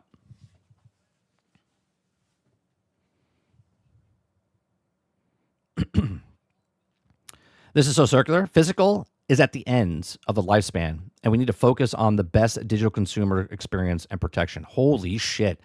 Do they have you? Blink if they're in the room with you. Like, what are we talking about? The best experience for digital? What are we talking about? My God. Drummond says, hey, 30, if everyone decided to buy physical going forward, will Sony reverse course? No, because they already converted their plant, which is shown their hand. Meaning if you really want to screw the company over, then they would have to either switch it back or they go under.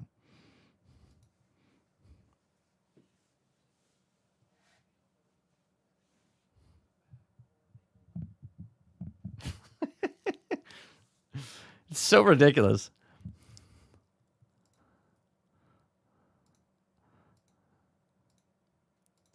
Digital, the best format.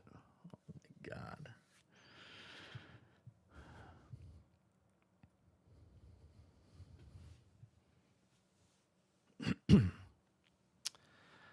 I mean, I kind of want you guys just the people that think that digital is the best and there's no need for physical.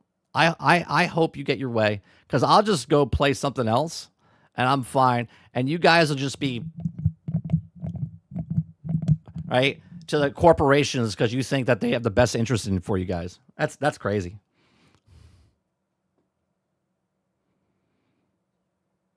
How is it a bad thing to focus on the future of building customer protection with digital marketplace? How is it bad to take... Bro, how is it bad to not get rid of physical? We want protection for games in general. I agree that digital needs to get protected. But taking away physical to do it, that's not the answer. Winzo says, the thing makes me laugh, Dirty, is people defending digital. And when they keep the games full price, raised for option or raised with no options, I don't want to hear those same people complain later about it. That's the way I feel, Winzo.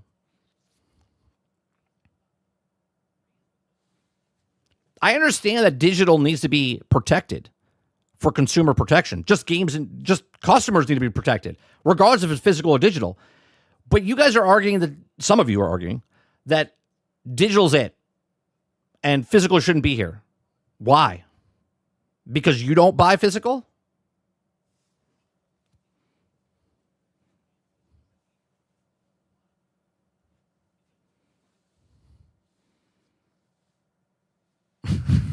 I mean, that's just crazy.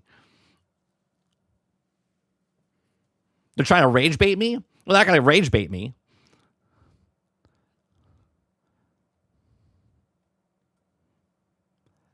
It's just crazy. You can't give me a reason why physical is bad.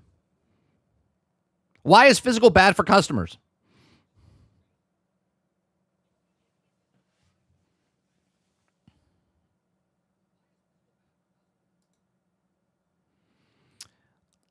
All right, we're going to watch this last video here. It's a shorter video. It's about Marathon. I have videos of Marathon going back a year, 2 years, talking about how I don't think it's going to make it. Right? This is leading up all to it. From the art stuff, before that, we watched that Approx thing last year, talking about the whole thing before it got delayed. It was supposed to come out in September. I think the same time as Borderlands at the time. Then it got postponed to this year. Came out in March. And now... it's struggling. So we're going to watch Styliosa, who we watched before. He has a video a couple days ago talking about Marathon is dying as players abandon the game. The sad truth. So we're going to watch this. All right. Jack says digital rights need to be adjusted. If you go full digital, we're screwed. How it works now, Xbox and PlayStation physical still has a place in gaming for collectors. Well, digital rights, just take away digital, Jax.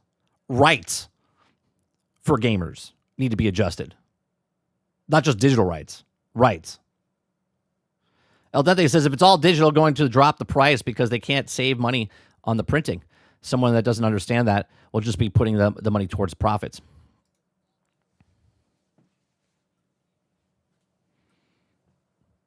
Nobody is saying physical is bad for gaming. Didn't you just say up here a little bit ago? Or maybe I misread it. Let me read it again.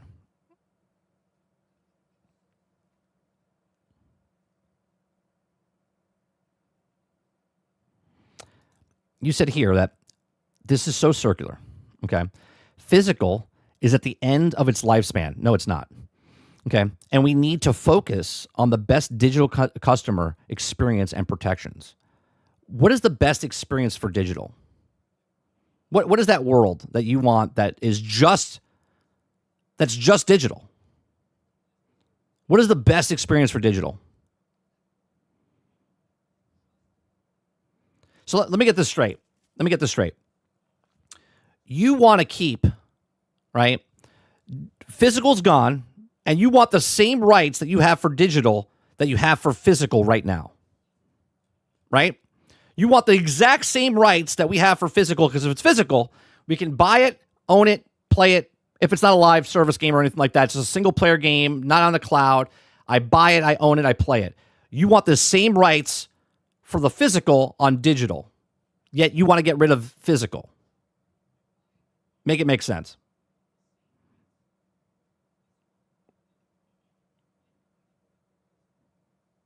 Make it make sense.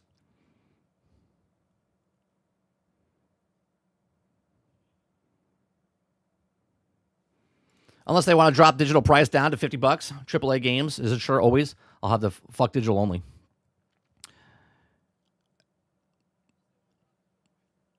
I mean, it literally at the end of its lifespan, it's just the reality. Oh, you're going to be fun at the parties when you're like, well, Grandpa's going. He's 65 now. He's just going. You must be a blast at parties. Well, he did graduate high school. That's just the way it is.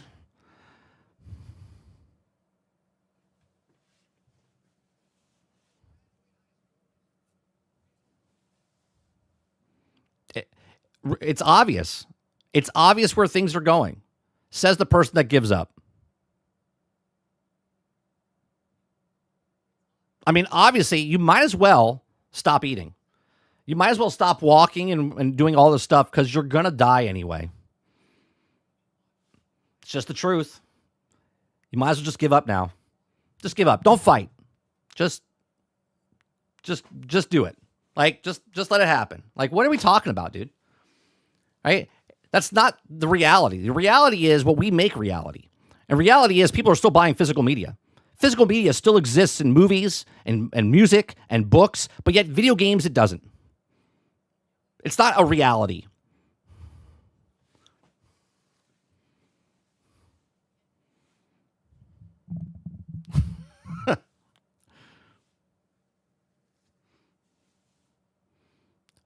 No, Eclipse, he doesn't like choice. He doesn't like choice. The people that are buying vinyls don't exist. People that are buying CDs don't exist. People that go to the movies and buy DVDs don't exist. All right. The next thing we're going to watch here, Marathon. Here we go. Oh, man. I don't know where to start this video because I am the biggest marathon. Just say you were wrong. Just say you were wrong. Marathon stan. I love this game. I think this game is... The art direction is fantastic. I think the gunplay is fantastic. I think just the thematic design of the game is fantastic. I love that it exists, right? But there's some cold, hard facts. This game reportedly cost $250 million to make. It made $55 million in initial sales. 70% of those were on PC. They were... Jesus. $250 million. And they closed Destiny. Not on console, on PS5. The game's player base is collapsing. You can see right now. Look at this. This is live. That's on July 8th. Hold on a second. That's July 8th.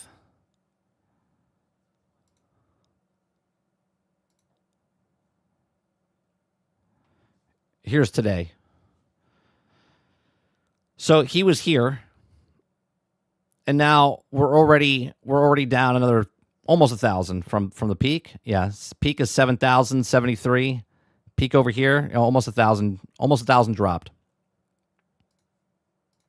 2,241 people playing this game.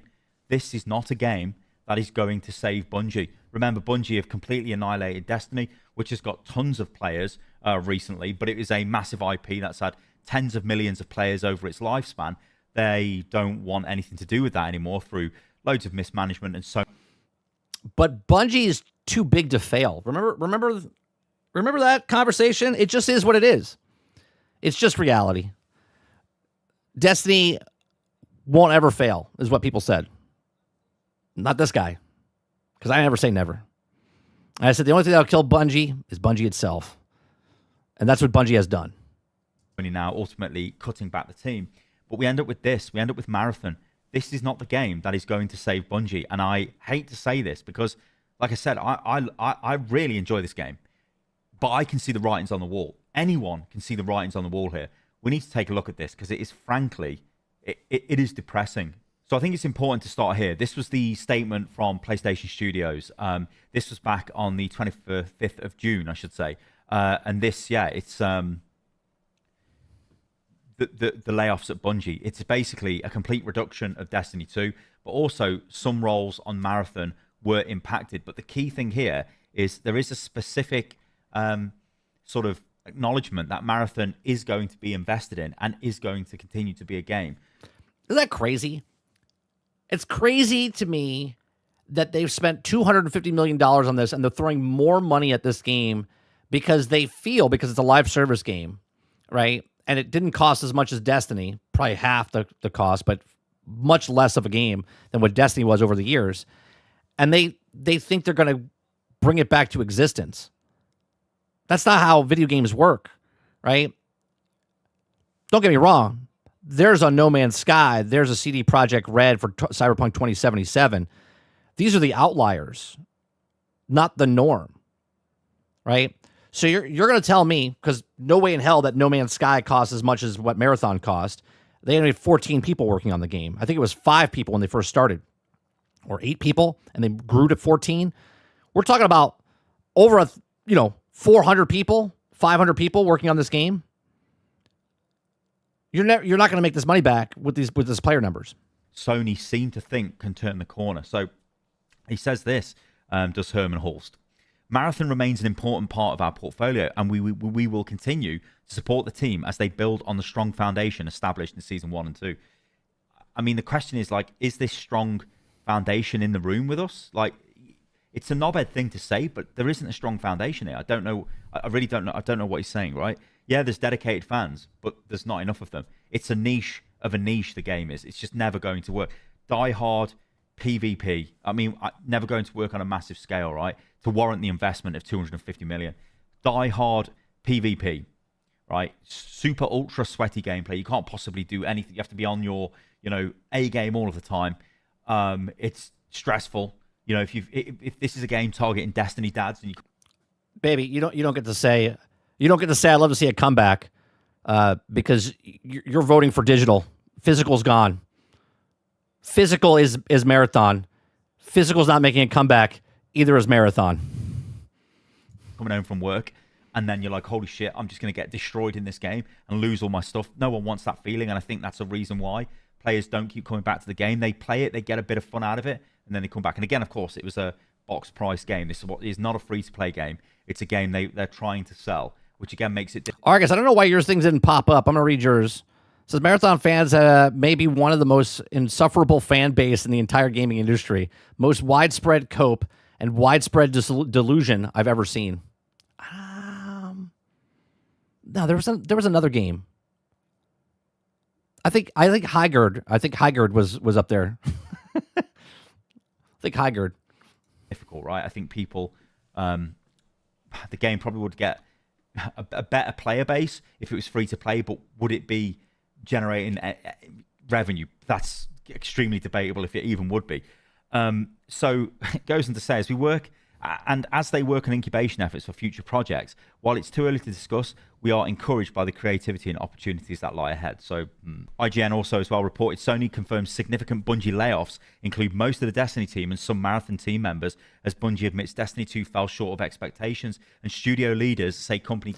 Do you know what that means? That the people that moved over to Marathon, Destiny team, and some Marathon members, that means the Marathon members that got fired were on the Bungie team, like on the Destiny team, and they moved over to Marathon, and they're like, no, these guys really suck at what they do. And they're like, all right, we'll fire them as well. That's what that means. Because if the majority of Marathon's still working, but some Marathon team members, that means they were bad at what they did, and they're like, yeah, we should get rid of them. Cannot continue operating at our previous size. And again, this goes back to the whole thing of budgets getting too ballooned, spending money on all kinds of stuff, way overproducing things which don't really have the market. Like Marathon, as much as I love that this game exists, you can't be spending that level of money on a game in that niche.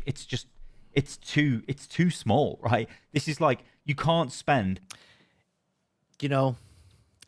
It's crazy to me. I remember talking about Marathon, and there was certain people that used to come in the channel. They might still be here now, lurking in the background. And they would be like, you're wrong, 30. You're wrong, 30, about Marathon. Marathon's going to be huge. It's going to be a huge success. It's going to be, you don't know what you're talking about. I said extraction shooters are a niche thing. Now, people's vision got blurred because of Arc Raiders and stuff like that. Everyone was, sniffing the copium of the stuff. And yet, reality sets in again because of everything else that's happening, right? If there was no other games out and we were living in, 2005, okay, where there was a lot less games in the market, and this game came out, we have a completely different, talking point. But it's not. This game was supposed to come out in 2024. It got delayed from 2024 to 2025. It got delayed from 2025 to 2026. They put too much money into this game, right? They didn't know what they wanted the game to be. They had a whole bunch of problems with stealing art and whatnot, okay? And timing's everything. There's 19,000 games that came out last year. There was 19,000 games that came out the year before. There was 18,000 games that came out the year before, right? That's just the 3 years that this was supposed to launch in. And they're just trying to capture the small little base, right? And again, if this was the only extraction to come out, maybe, but you had multiple extractions come out. Massive amounts of money on something where there's only a certain number of customers, you're never going to make that money back. That is the problem with Marathon. I think the only saving grace as compared to... I don't think it's a tough genre as long as you're not blowing up your game budget, right? Arc Raiders is successful, regardless if they lose the player base. That cost them less than $100 million. It's like right at the $100 million mark. Marathon cost double what Arc Raiders cost. Double. And it was in development, I think, an extra 2 years. Destiny takes hundreds of devs to run. Marathon is probably a much smaller team, much more streamlined, little bits of content getting added here and there. So it's not as bad as a long-term proposal to keep running. If you've already spent the money, you may as well just keep trying to keep the game going. If it's relatively cheap to keep running, and maybe it gets close to the cost of operation in terms of covering that with its revenue. I don't know, but you would imagine Marathon is an easier game to run than. Let's do math here. It's $250 million when the game launched. They added more employees to this because they took half of Destiny and moved them over to Marathon, right? So there's like 400 people working, 500 people working on Marathon. Well, the budget's still happening, right? They're not making any money. $250 million and then 500 people working on this game. What turnaround are you guys going to do?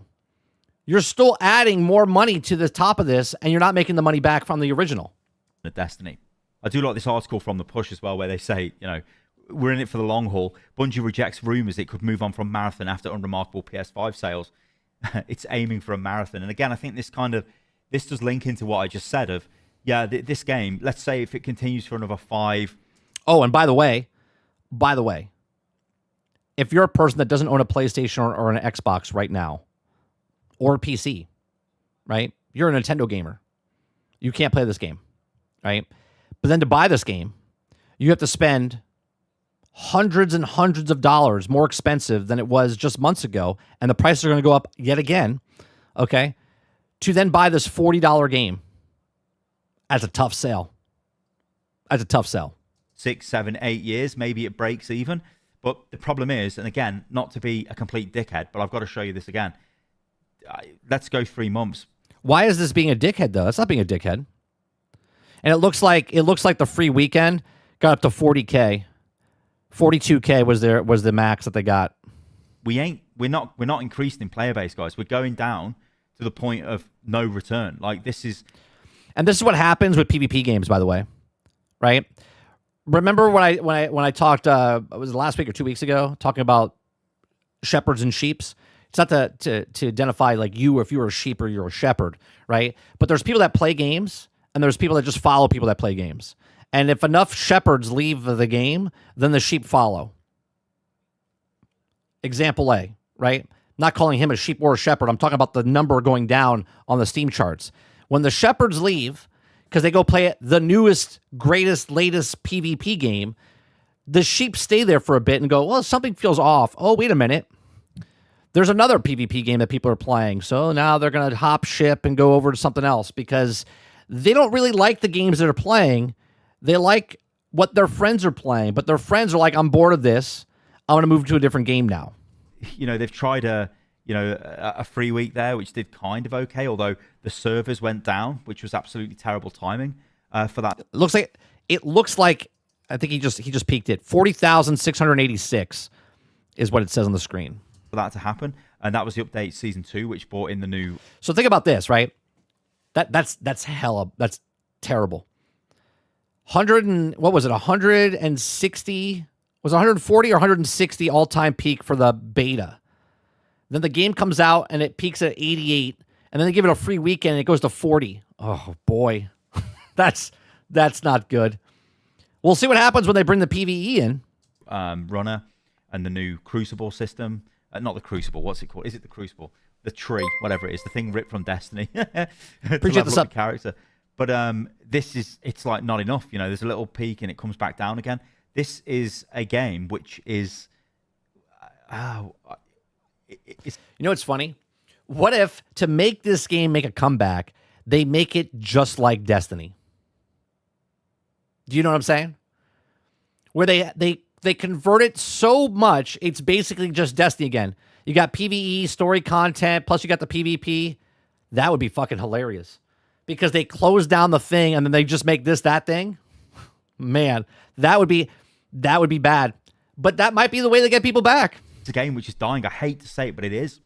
So the point is, look, right, this game, I don't think if you go for another 5 years, there's going to be any drastic change. They're not going 5 years.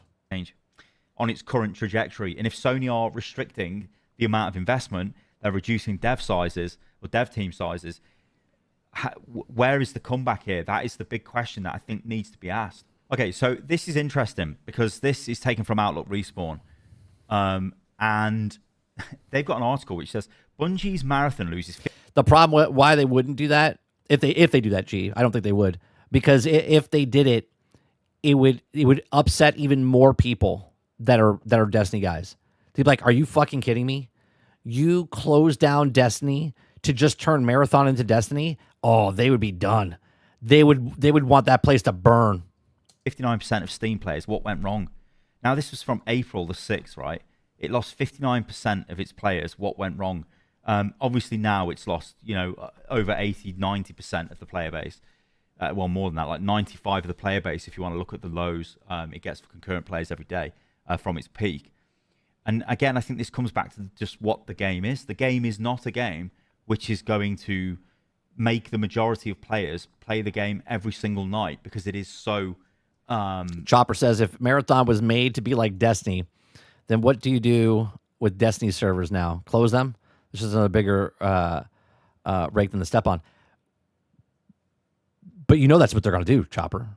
They're going to close those things. The only thing that Sony might do is make which we thought Bungie was going to do, was a remastered Destiny 1.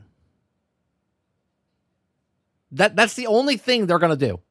That's the game plan. And even more now so, because if Assassin's Creed Black Flag shows the industry that they can make a remaster of a game that was beloved 15 years ago, Sony's like, well, did you see that? Did you see the other remake? These guys made pretty good money. We could do that with Destiny, because Sony didn't own Destiny before. Now they do. So they can make the rehash of Destiny 1. They'd be so upset if they turn this game into that. Windows says the problem, 30, is the Marathon said putting a PvE, and yet this PvE is barely anything. They have half-assed it. It needs to be a full PvE just like the game is normally, which shows they're still stubborn for PvP. Yeah, it's like a roguelike or something like that, right? Hardcore. It is so stressful. It is dual, like, what do I mean dual? Like, it's like you have to go in there. But don't worry, Chopper Eric. You'll get to buy Destiny 1 again in digital format on Sony. Being ready to fully commit, and if you're not, you're going to suffer. And even when you're ready to fully commit, you're on your A game, you're ready to go, you're warmed up, you can still get destroyed. But that's what an extraction shooter is, right? As much as I think it's a good game. I mean, I still think Marathon should have just been another, single-player experience, because the original Marathons, they could have just built upon that. But they wanted to go down this path of building a live service. I said this game would last a year. Right? So it could be done by Christmas, or it could be done by March. It's one full year. 365, this game I think is done. But now that they've backed it, because now they got rid of everything, if it doesn't improve in any way, shape, or form, I think it's done within a year. If it gets a little bit of a nudge, they keep it going for 2. Service extraction shooter in a sci-fi environment, which kind of hasn't really been done on this scale before. But again, it's not working, because sci-fi, is a niche within a niche. Extraction is a niche within a niche. It's, making it super hardcore PvP is another niche within, and it just becomes like extremely difficult to sell this. Like, I don't know what studio executive would go, this is something we can pin the whole future of our company on, because it just doesn't have an addressable audience. So this is an article I've just pulled up. There's tons of these articles. This is playing it. When was this one? This was April 2020. It's come out that it's closer to 300 million, this game. The number ranges from 200 to 250 million. I don't think any of this has been confirmed, but the game was in development for a very long time. You can see by the polish of the game. You can see by the amount of developers they had working on the game. This was not a cheap game to make, right? This was an expensive game. It's an expensive game, and it's a $40 game.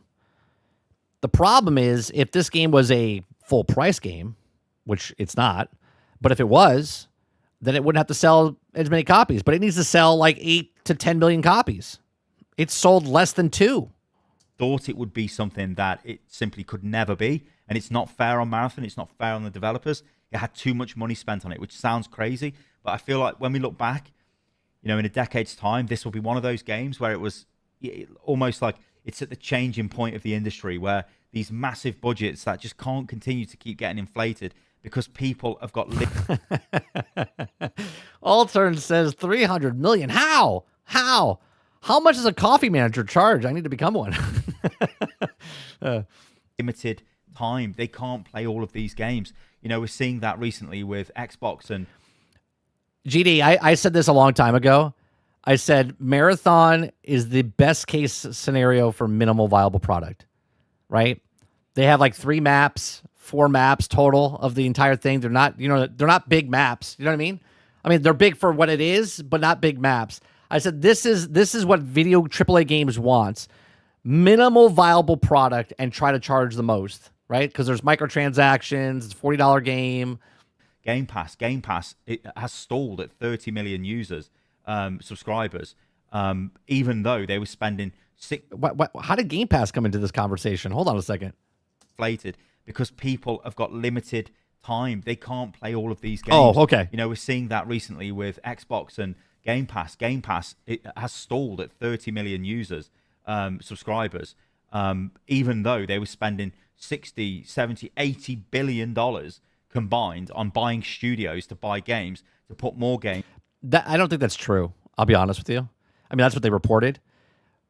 But there's no business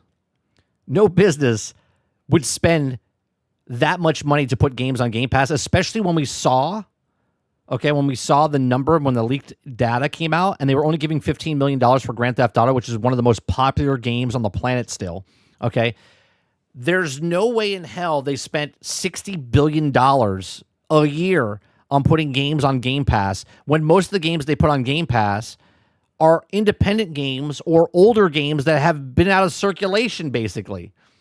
Into their Game Pass to make it more enticing, when actually people don't want to play a shitload of different games. They just want to play one game or 2 games, and that's why you've got people playing, kids playing Roblox, you've got people playing Fortnite, Overwatch, Apex Legends, all these games. You're not going to play all. You don't play all of them, right? You only play 1 or 2.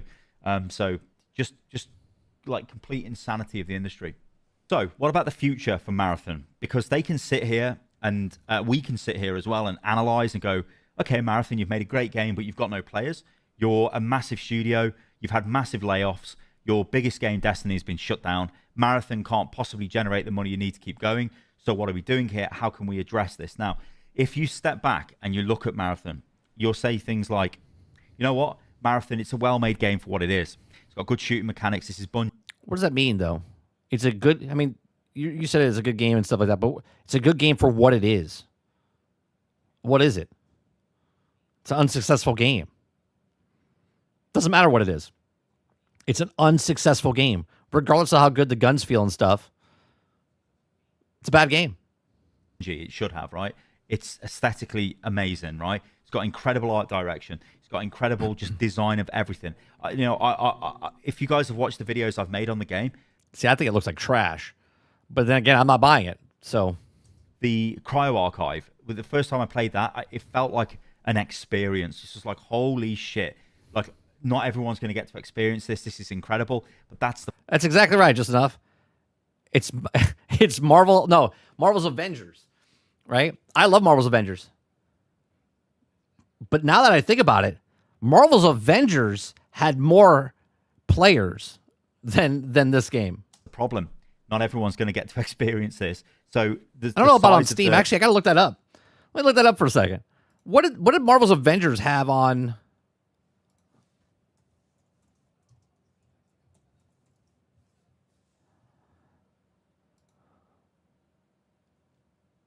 No, I only had 31,000. Was there another one? think there was 2 copies.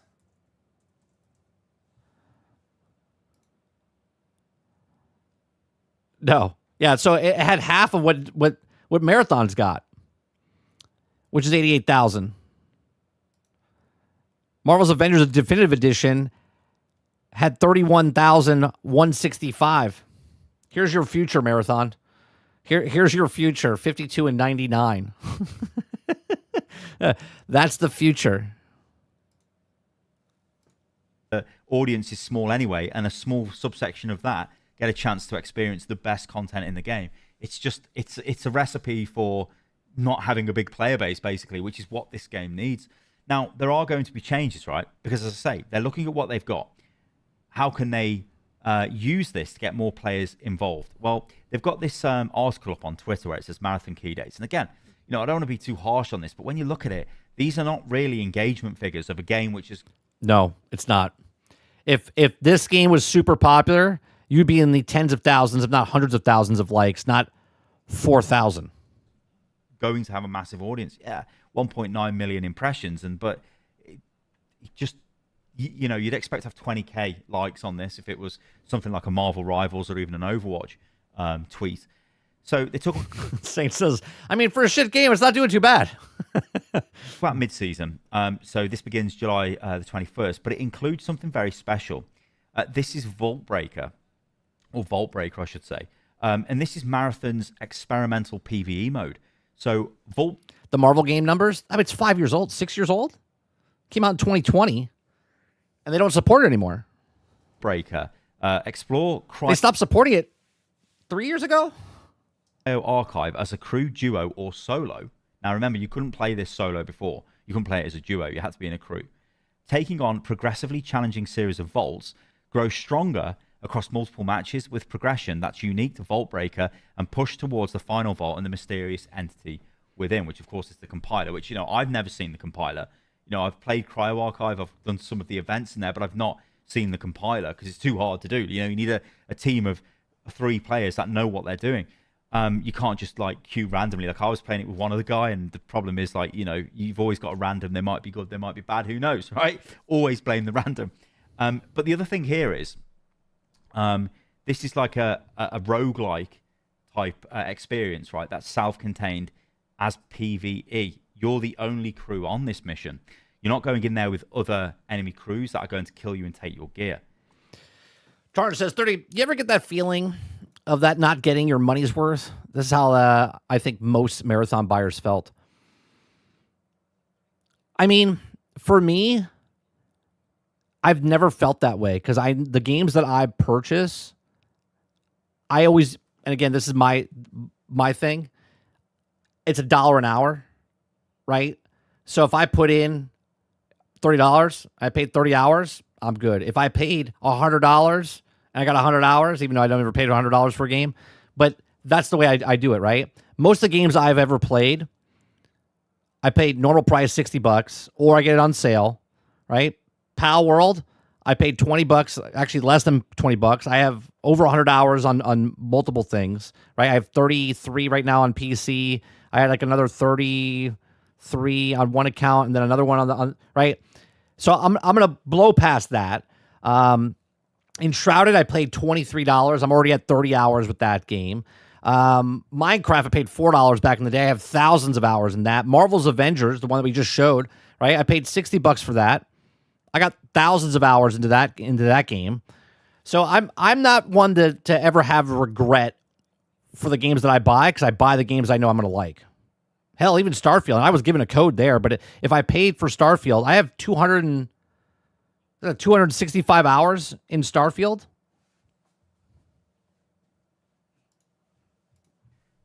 So this is, as a result of that, Vault Breaker requires a special sponsored kit to queue up, and any gear or items you find stay behind when you exfil.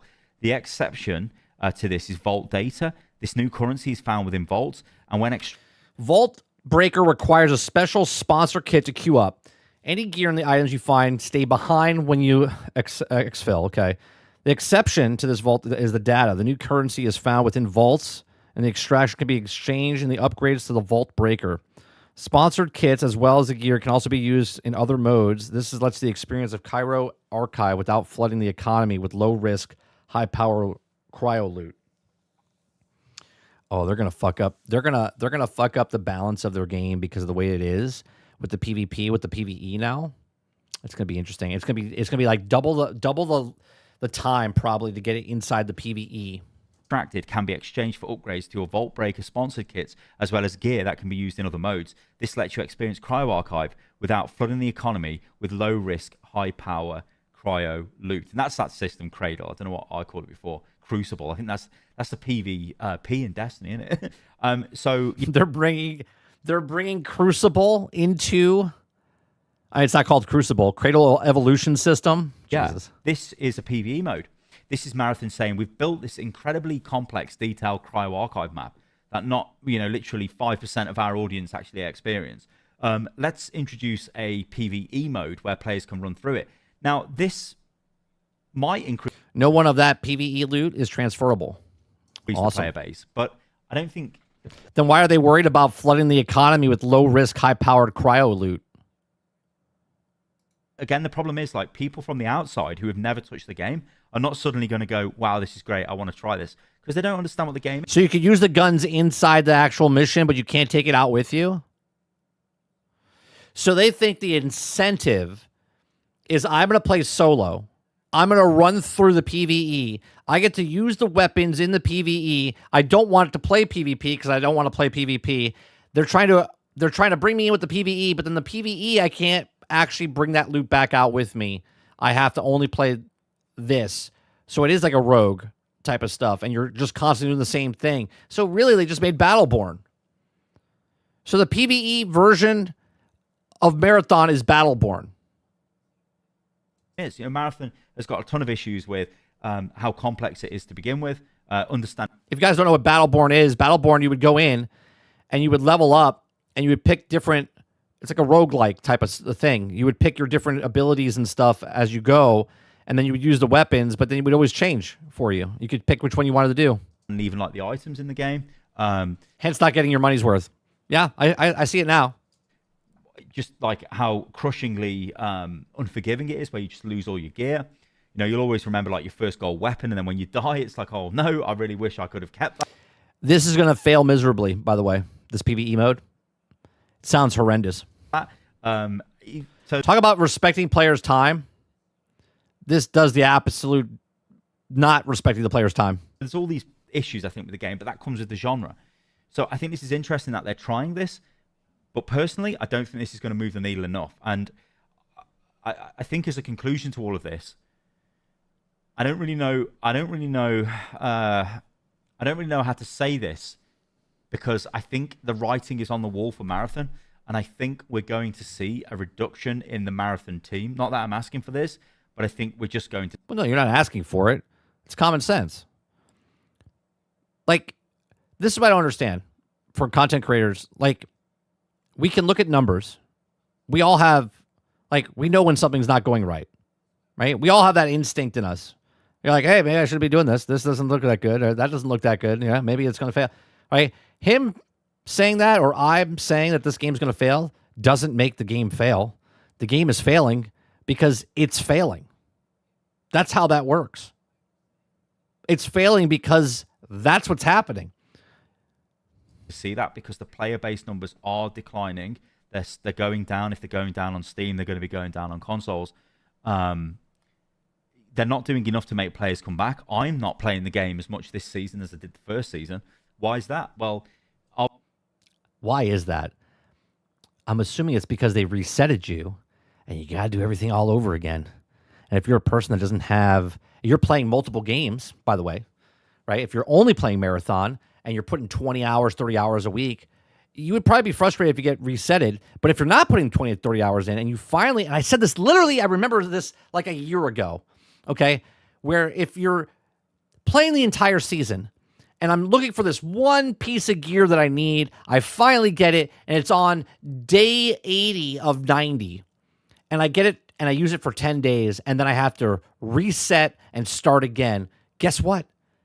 I'm not playing again. I'm not going through your thing again because you've completely wasted my time. And by the time I got the weapon or the gear that I wanted, the season's over and I got to do it all over again. That's a shitty fucking system. I'll be completely honest. I think I've experienced a lot of what the game had to offer. Yep. Whereas Season 2 didn't really bring much more in the way of new experiences. Yeah, you had Night March. No, it doesn't capture everyone, but there was a stat that it is 80% of the players that bought Marathon are on PC. So there's that. Which is pretty cool. There's some specific events on there which are pretty cool. The map's quite cool anyway. You got the new runner. Yeah, that's fine. You know, some changes to... I'm gonna rewind for a second because listen to what he said. Enough to make players come back. I'm not playing the game as much this season as I did the first season. Why is that? Well, I'll be completely honest. I think I've experienced a lot of what the game had to offer. Yeah.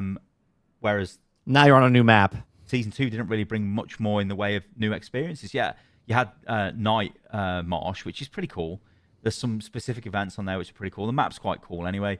You got the new runner. Yeah, that's fine. You know, some changes to weapons, new weapon. It's like, it's not really enough to make you go, okay, this is great.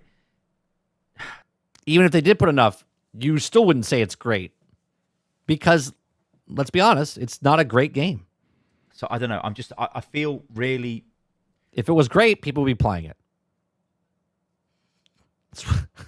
I know he doesn't want to be the one to say it. I'll say it. If it was a great game, people would play it.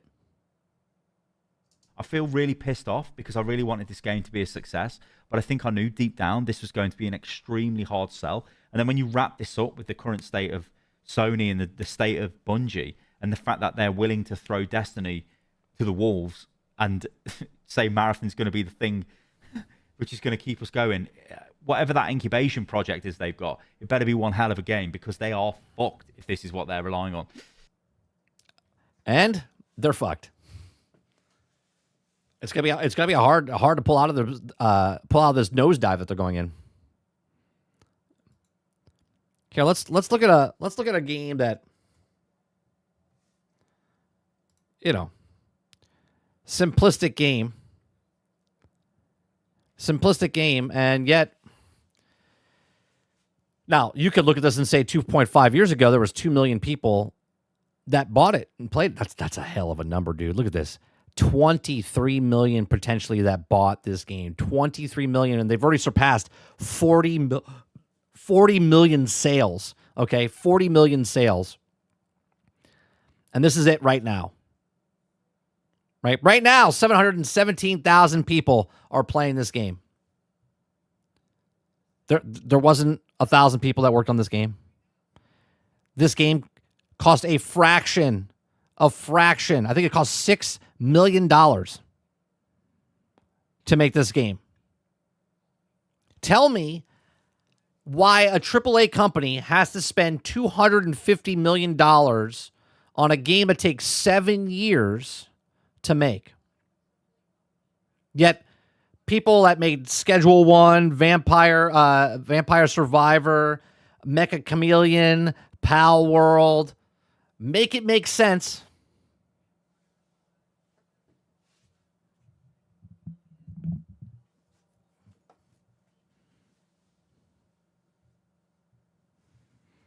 They made one of the mechanically best FPS games of the generation and fumbled by packaging it with a half-baked extraction shooter. Yeah. Right? They basically, you know what this is, GD? This is Michael Jordan on the Bobcats. That's what this is, right? Marathon is Michael Jordan on the Bobcats.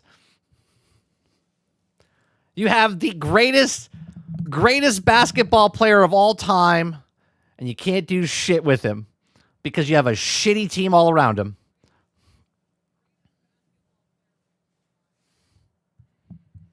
Argus says Pal World's still an excellent game. I re-downloaded it, and I'm going to start a new file. We're playing tonight. I've been playing I think I have about 12 hours on this new character. I've been playing for 20, but I have 12 hours on this new character. We'll be playing tonight.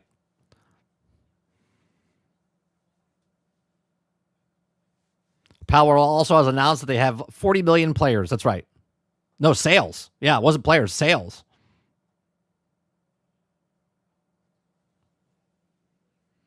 I did a couple of resets in Arc Raiders. Now I don't, but I still play during the events to go through the tracks, etc. Because it respects I have the choice to not reset. Right, and most people didn't reset. Out of all the players, I think it was like, what, 14, 16 million people that played the game? 2 million people resetted the very first one. And I'm sure that went down each season. Sarge says, so they can charge you 80 plus microtransactions plus Battle Pass. That's why. Don't forget the 14 middle managers. That's right. Yeah, I really like the... I don't even think... I'll be honest with you. I'm just enjoying Pal World. I don't even think I've experienced anything they've added to the game yet in 1.0. But then again, I haven't looked at the patch notes. So maybe I should look at the patch notes. Because this Pal World sucks. Man's got 50 hours in this weekend.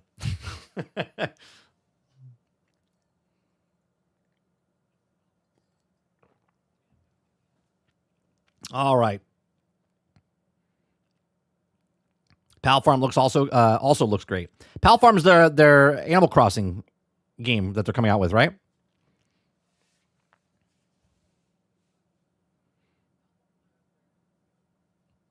People would literally buy a Nintendo Switch too if Pal World was on it. But Nintendo's not going to put it on there. Nintendo's not going to put it on there.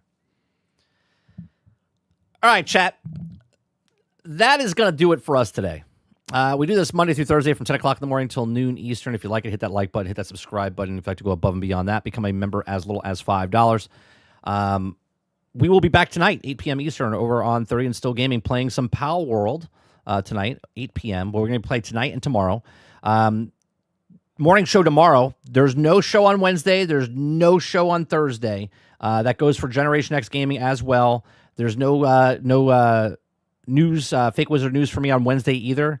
I do a trip with my best friend and his family. We try to do it every year.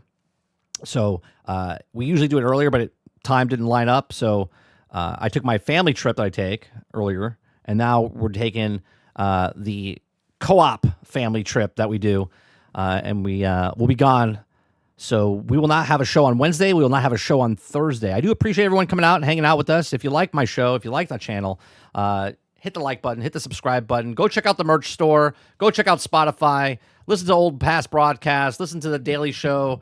And also, you can go check out the music that we create over on Spotify, Pandora, iHeart, all the things. Appreciate it very much. You guys have a great rest of your day, and I'll see you guys tonight. If I don't see you tonight, I'll see you tomorrow.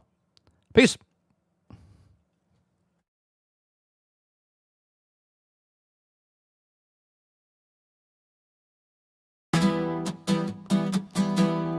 Well, I booted up south of midnight, feeling fine. Got my spells, my sass, I'm ready to shine. Then boom, big beast, 20 arms, breathing fire. I died so much, my controller retired. I tried to roll parry and dash on cue. Game said, get good. I said, nah, I'm through. And right when I almost snapped and quit, I heard a whisper, a gospel hit. Skip the boss, John Walker said. Just walk on past, don't be misled. Games ain't chores, they're meant for fun. So let that angry dragon stay undone. You ain't gotta fight no squid with knives, or study boss moves like it's changing lives. Hit skip, sip tea, and read instead. Just skip the boss like John